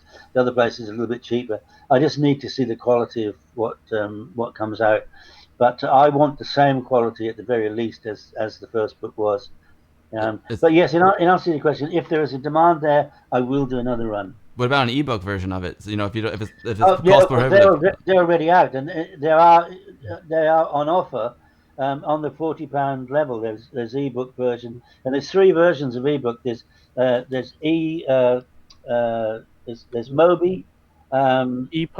EPUB, and PDF. So just to make it clear, at the £40 version of the pledge for the new book, you also get Commodore: The Inside Story ebook. Yes. Oh, that's yes, brilliant! Indeed. Brilliant. Or you can get it as an audiobook. Oh wow! And that was done. It was a big mistake on my part because it certainly hasn't paid. But I got Dan Wood to do that. Who Dan is he actually works with me in Friend, but he's also the collaborator with all the work that I do on this thing, and he actually recorded it because he's a professional radio DJ. He works 7 days a week, 1 day pre-recorded for Gem Radio, and he did the audio book, and it took so long. It's 8.25 hours. The audio book is. And of course, what we didn't take into account is every time you turn a page, you've got to edit the noise out. We hadn't thought about that. But anyway, and it's a fantastic. It's 90,000 words, so it's a very good book. So you can choose either down to you get the either the ebooks or you get the audio book all included. That's why I think the £40 deal is an absolute cracking deal, because you're getting such a lot for your money, Because the hardback book's £30, as has been all along, and then the new book is £30. That's so smart. And your extras for the first book were outstanding. I have the Blu-ray with your interview with Dan Wood, and I also have the CD where you made the song about J minor. So your extras have always been on point. I really enjoyed those a lot, David. Yeah, I mean, I deliberately kept this Kickstarter simple, but there's no reason why I can't add those in as a download as well. We haven't done it yet. I've not sold one book through a bookstore, and I've not done any downloads through Amazon or any of those people, mainly because I just don't like them as people. I think their ethics and ethos is all wrong. But there's no reason why I can't offer it as the videos as the download. And they are fun. And also on those videos, interestingly, because you talked about Jack Jamil, what I put on both of the DVD and Blu-ray, not only is it a few interviews with me and Dan, and a lot of them which are very funny, tongue-in-cheek. I think we were probably drunk on some of them. I've also put a documentary on there, which was produced by Kim Justice. It's a 40-minute documentary all about Jack Jamil, which I thought was the perfect thing to put on there. So people have got the whole story about how Jack Jamil started, and what it developed into, the Commodore, and what it ended up with. So yeah, I'm happy to. If somebody really wants that, I can look into that. It's a great perk. I love it, David. Top quality production as always, David. Thank you again for taking the time to be here, David. It's always a pleasure talking to you. I learn something new every time. You inspire me every time, and I'm so excited and thankful that you're back involved with the Amiga. It's just going to make the Amiga's future like that much brighter. And I know everyone in chat is very, very thankful for you taking like the 3 hours to come on here with us today. That's really generous of your time. They said you should be knighted. I agree with that. Oram's got a great question. Will there be signed copies of the book? I haven't put that in deliberately this time because the logistics of it were horrendous. You know, what happened was, and again, this is complete naivety on my part, but I offered to sign the books, and then I did a deal I told you, with Amiga Kit. It were going to wholesale the book for me, and when the book was ready to be shipped from the printers to us, I thought, well, there's no point in shipping everything to me and then me shipping on to Amiga Kit. So I got their copies shipped direct to them, Makes which sense. just saved time and money. But I never thought that his books were not going to be signed, and mine were. So what happened is, of course, as soon as he got the books, he advertised them and started shipping them. I got the books, and we had to actually physically sign and wrap and post every one. And it's only me and two of my sons, but only one at a time. And it took us ages. So before I know it, I got complaints from the backer saying, they got their books sooner than us. What's going on? How dare you? You know? And I'd never thought of it. It was such a naive thing on my part. But all I can tell you is that to actually sign, now it's okay. But suddenly when you've got 1,500 books to sign and everybody's waiting for them, you have imagined the time it takes to do that. Especially if you write them a note. What did your wrist look like when you were done signing all those books? Oh man, don't even want to talk about it. Anyway, I am conscious of the fact that people do want it signed, but my commitment is that I'm going to be going, as soon as we're out of this lockdown situation and these events start coming, I'm going to be going to as many events as I possibly can, and I will be glad to sign any book when people come up to me. And I don't charge very much. Joke. No, what I'm saying is that rather than commit to signing books, because of the time it takes logistically, it's such a nightmare. I mean, unless I go to where they're actually being printed and get them as they come off the production line and then sign them, but that's a difficulty too because they have to dry and all this sort of thing. It's not an easy thing to do. I understand the question. It's a valid and very good question, but I hope you understand why my answer is what it is. It'll be even more fun to get it signed in person. It's always a pleasure to spend time with you and hang out, David. And if a person takes the book to you at an event to get it signed in person, they're also helping that event by participating. Yes, absolutely, entirely. It's a win-win situation, which I love. David, this has just been incredible. Again, thank you so much. And Anthony, thank you for joining me today. I really appreciate it. I know we're doing it over here on Twitch, but you know, I miss you, man. I love you. I hang out more. Yeah. I miss you too, and I miss you as well, David. Hopefully, again, after all this is over, the shows start up again. Hopefully you'll be in one in our neck of the woods, or we'll get to your neck of the woods. And well, your audience obviously don't know, but I think Bill does. I'm actually planning to move to Miami. You'll be very close to Anthony. You'll be neighbors. Yeah, literally as soon as this restrictions that Trump has introduced in 2 weeks bloody quarantine when I arrive. Well, you're not even allowed to go at the moment. But once that's over, I was actually in Miami looking for somewhere to rent to live short term, March the 13th and 14th. And I was planning to be there 2 weeks to find somewhere to live and get everything set up. And then everything closed down, and I had to come back early. So I will be in America anyway as soon as possible, and therefore I obviously will be at the shows in America as many as I can. We got some good ones. When you are in Miami, let me know, and I'll and maybe we can get together. I'll be down for that. I would love to come down. You had me at Miami.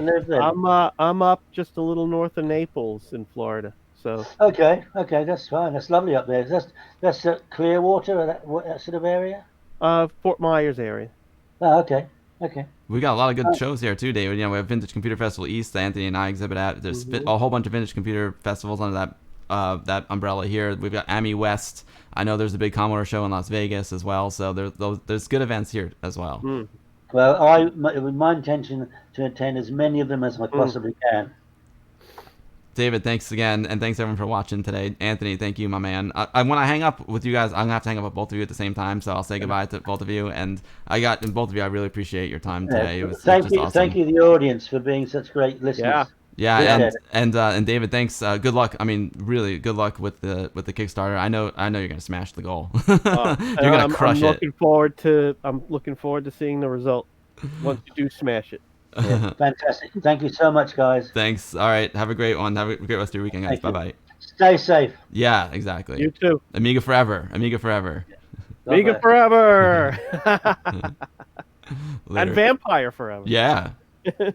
Love it. See you guys. Wow. That was crazy. I hope you all enjoyed that interview. It was these interviews never quite go exactly as planned, but David was incredible. I didn't expect him to go that deep into the history, which was awesome, and I just want to thank all of you for hanging out today. I know it was a much different stream than usual, but it's been awesome. It's been awesome, guys. Wog, yeah, baby, you know it. I know, Brother Bill. I should have ironed my shirt before the stream. What's up, Ash? Sorry I wasn't as interactive with chat today. I just wanted to. David was telling some really in-depth stories, and I really wanted to focus on what he was saying.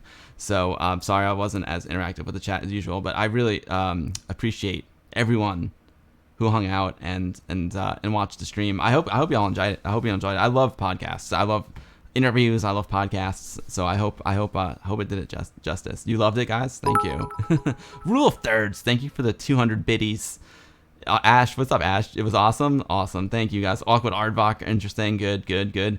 You know, it's a trick one. I'm learning how to become an interviewer. Obviously, I've got you guys were talking about documentary films and whatnot, dude. I'm dying to make an Amiga documentary or some kind of tech documentary. I'm dying for it. Thirsty. So I want to, and I always shoot other people's documentaries, which is my favorite thing to do. But one of these days, I'm gonna have to make my own. So interviewing is definitely the key factor in making your own documentaries. That'd be cool. I would love, Lucas. I would love to get Petro on. I've never talked to Petro before. I would love to get him on. Oh man, this is, and I really, you're welcome, GL Jip. I didn't see. I don't have time. I couldn't massacre anyone's names today. Oh man. I'm just chilling for a second. 10-minute Amiga Retrocast. Thank you for the sub. I should read out some of the subs today. I'll just do that. We're just chilling out for a second. 8 months support of our silly Billy. Thank you, 10 Mark. I can't wait. 10 Mark, let's say it out right now. Let's have you come on when you have your Amiga art contest. We'll hype up the Amiga art contest here. That'll be a fun stream. Well, when you kick off the Amiga art contest, you should come on as a guest. Pazu, I am. Thank you for the follow. Rule of Thirds. Thank you for the 200 bits. Tyvert, thank you for the follow. Hams, thank you for the follow. DJHDTV85, thank you for the follow. Osiris, thank you for the follow. Juka Bazooka, thank you for the follow. Eddie YMGC, Rob Rotto, Remotely Interested, one of my favorite podcasts right there, my man Adam Spring. Quazlot, QLGGIP for the follow. All these guys followed me. Thank you so much. Lord Overflow. look out for those stack overflows. Ty Racer, thank you for the bits, and thanks for the great questions, Ty. I appreciate it. Bitstorm, thank you so much for the resub. You rock, Bitstorm. Lady Aruas, thank you so much for the raid. Apple II raiding the Commodore stream. I love it. Smash 1980 with the follow. The Purple Haze Maker with the resub. The Purple Haze, I want to play your game. If you're still here, I really want to play your game badly. Really, really want to play it. Congratulations. Purple Haze Maker made it like a game for the Commodore 64 in assembly language on stream. I got my Retro Tink, Purple Haze. I got my Retro Tink for my birthday yesterday, so I'm going to have my real Commodore 64 and I can stream your game. KOPSU, thank you for the follow. Retro Ralph with the 5 months of subs. Thank you, Retro Ralph. ACDLR, thank you for the follow. Skyzoo73 with the sub. Thank you, Skyzoo. I am Leg with the 100 biddies. Bobby Zeal with the 100 biddies. Oram gifting 5 tier 1 subs to the Amiga Build community. Oram, thank you so much. Oram, you rock, and thank you for the great questions. I hope I asked your questions in a timely fashion there, Oram. Razor XG with the 300 bits. Amiga Love with the 11 months of prime time for the Amiga Love.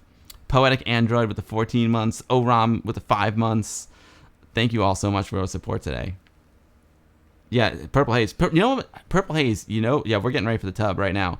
You know what would be awesome, Purple Haze, if you come on the stream with me to play your game. That would be even better. I don't know if you're up for that. Maybe we'll do that next week or something. That'd be really cool. I know it's quiet in here too, because I don't have any music playing. Let's see if any of my friends are streaming. Give them a little raid. Oh, thanks, Tenmark. Yeah, dude, I had an amazing birthday, Tenmark. I'm not gonna lie, man. Things have been rough, dude. I mean, I know you like animals, Tenmark, and my cat the past 3 weeks have been really sick. If you follow my stream, you know that 2 streams ago he was in the emergency room. I didn't even know if I could stream, but my cat was feeling better. My dad is hanging in there, man. I had a great time with my dad, my mom, and my wife. Good old wife device. She's amazing. She made like the most epic birthday cake ever. I mean, oh my god, the cake that she made for me is like the most beautiful birthday cake I've ever seen. So it was a really, really great day.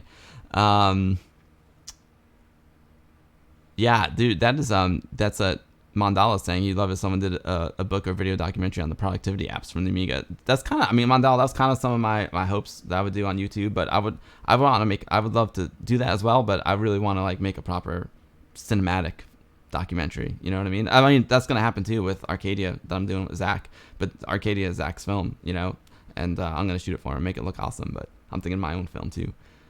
First chocolates, not cakes.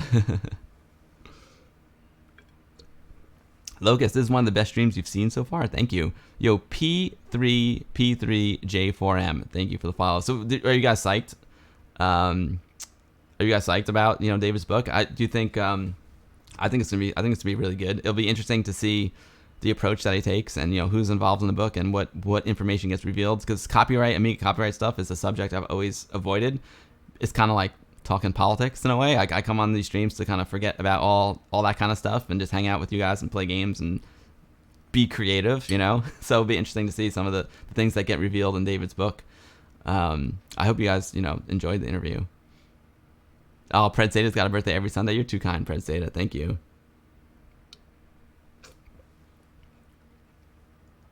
Yeah, Tenmark does a lot of the stuff too with the vintage apps. I want to do more vintage apps too, but I mean I want to make like a proper like documentary as well. You know what I mean?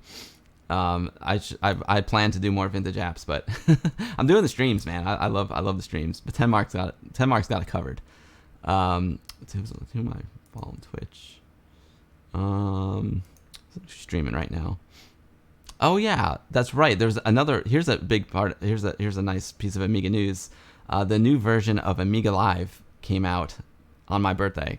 John dropped it on my birthday. Amiga Live, new version, is up and running. He's got some really cool new features. We'll have to do an Amiga Live stream as well. Oh, what kind of microphone I use? I use a Sennheiser MK50.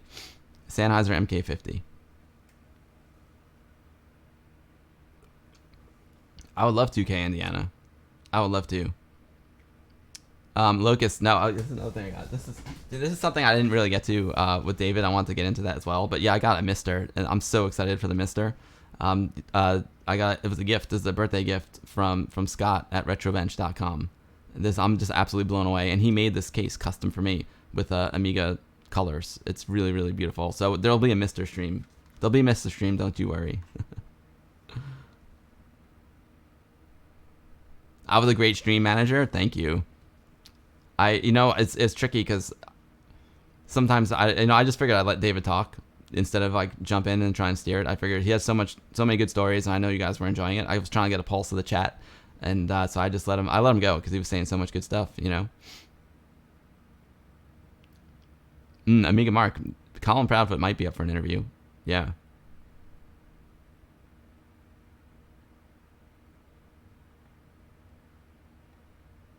It looks like right. It looks like a 1200 PSU, right?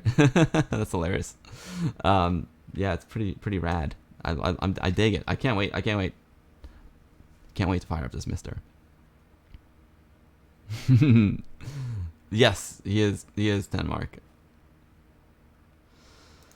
Let's see if any of my friends are streaming. I'm beat. Oh, dude. We're gonna raid. Speaking of the Mister, we're gonna raid Mr. Cola. I love Mr. Cola. One of the best dudes. One of the best dudes around. I'm really tired. I'm gonna go take a walk with the missus and unwind. And again, thank you guys for all your support. I'm going to I'll be back next Sunday. I want to stream before that because I didn't do any games today. I was thinking of streaming before it. We'll see. I don't know. Stay tuned. You can follow me on all the social media. And I'll announce my stream. If I happen to do a midweek stream, I'll announce it. But I'm not sure if that's going to be in the bag. I'll probably won't happen. But I'll be back next Sunday. I don't know what I'm going to stream next Sunday, but it'll be something good. It'll be something with the games. Mr. Cola is the best. Love me some Mr. Cola. He's one of the. I had such a good time when I visited Mr. Cola in Chicago. We had such a good time. I can't wait to hang with Mr. Cola again. Brother Bill, thank you for being the mod with the most. You rock, dude. Chris Wicked. My pleasure, my man. Thank you for stopping by. Oh man, see, I didn't get to hang out with you guys in chat that much, so I'm missing it. Oh, you're Polish. Got it. Cześć. Nastrowie. Oh, Niazone. Wait, you said I'm full? Oh, I think I like when I talk Polish, I can hear Polish, but when you start typing Polish, it's harder for me to understand. Thank you, Maya. Oh, you're here too. Awesome. Tony Bratt, you're welcome. The captain, is there anyone in the UK who wants Amiga 800? I don't know. I never heard of an Amiga 100. I think a lot of people would want that. Road trip to Cola's house? Agreed. Oram, where do you live? Because I know you used to come to the same events in New York that I went to. Do you live in New York, Oram? You're welcome, Prince Ada. You're welcome. My pleasure. You're looking forward to the next one, Razor? Thank you, Sep, and thank you for all your support, Sep. You're amazing, Sep. I'm gonna send out your stickers this week. And I got some prints coming too, but the first round of prints that I made was not up to my standards. I thought they didn't look good, so I'm sending them out to another printer in Idaho, and I'm hoping the results will be better. And if they are, then I'll send some prints your way too. You're welcome, TMBTH. Mr. Cole was supposed to come to VCF East, Brother Bill. He was supposed to come. Well, my monitor. All right, guys. I'm gonna peace out. Thanks everyone for hanging out today. We're taking it to the hot tub. Thank you for spending 3 hours. That was an epic interview. I appreciate it. I hope you all enjoyed it. And thanks for your company. Thanks for your positivity. Thanks for all the great questions for David. Thanks for backing his Kickstarter. The more stuff that happens in the Amiga community, the better. You know what I'm saying? Thanks for the great questions, Amiga Mark. I hope I asked all your questions. I didn't get to ask every single one specifically, but I think the theme of what you're asking was answered. So I hope I got to that. I tried. Yeah, 10 Mark, you gotta come visit us, dude. We'd have a blast. It'd be a lot of fun. You rock, K Indiana. You rock. I got dressed up. I got dressed up for the boss today. You know what I'm saying? I wasn't in the baseball hat and t-shirt. Cool, Mark. I'm glad. Dancing Wolf, my man. Let me just play a dance. Talk about art. Amiga News with Amiga Bill. Dancing Wolf, you rock, dude. I love you. Yo, Locust, thank you for the resub. Thank you, Locust. I appreciate all your support very, very much. Everyone's support. Greg F, thank you for the follow, Greg F. You rock, dude. You rock. Oh, wait, I'm blocking Whispers? No, I'm not. All right, guys, we're going to the hot tub. We'll raid Mr. Cola. Give him a warm welcome. Thanks for hanging out, everyone, and I'll see you next Sunday if my screen doesn't keep blanking out. There's the hot tub, everyone. Thanks for watching. Have a great week. And yeah, have a happy, healthy, and safe week, and Amiga forever. The future is bright. David Pleasance said it. The future of Amiga is bright. Let's do this, baby.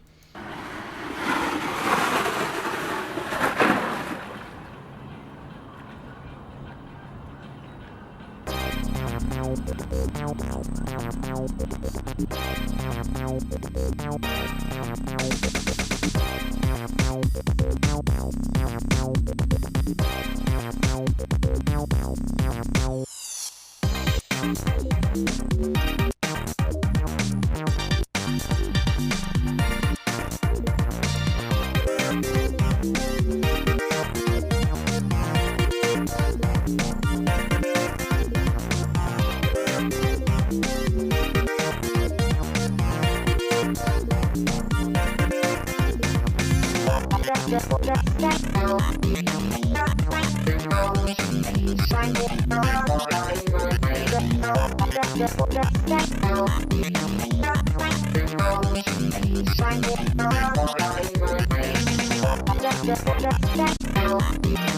you.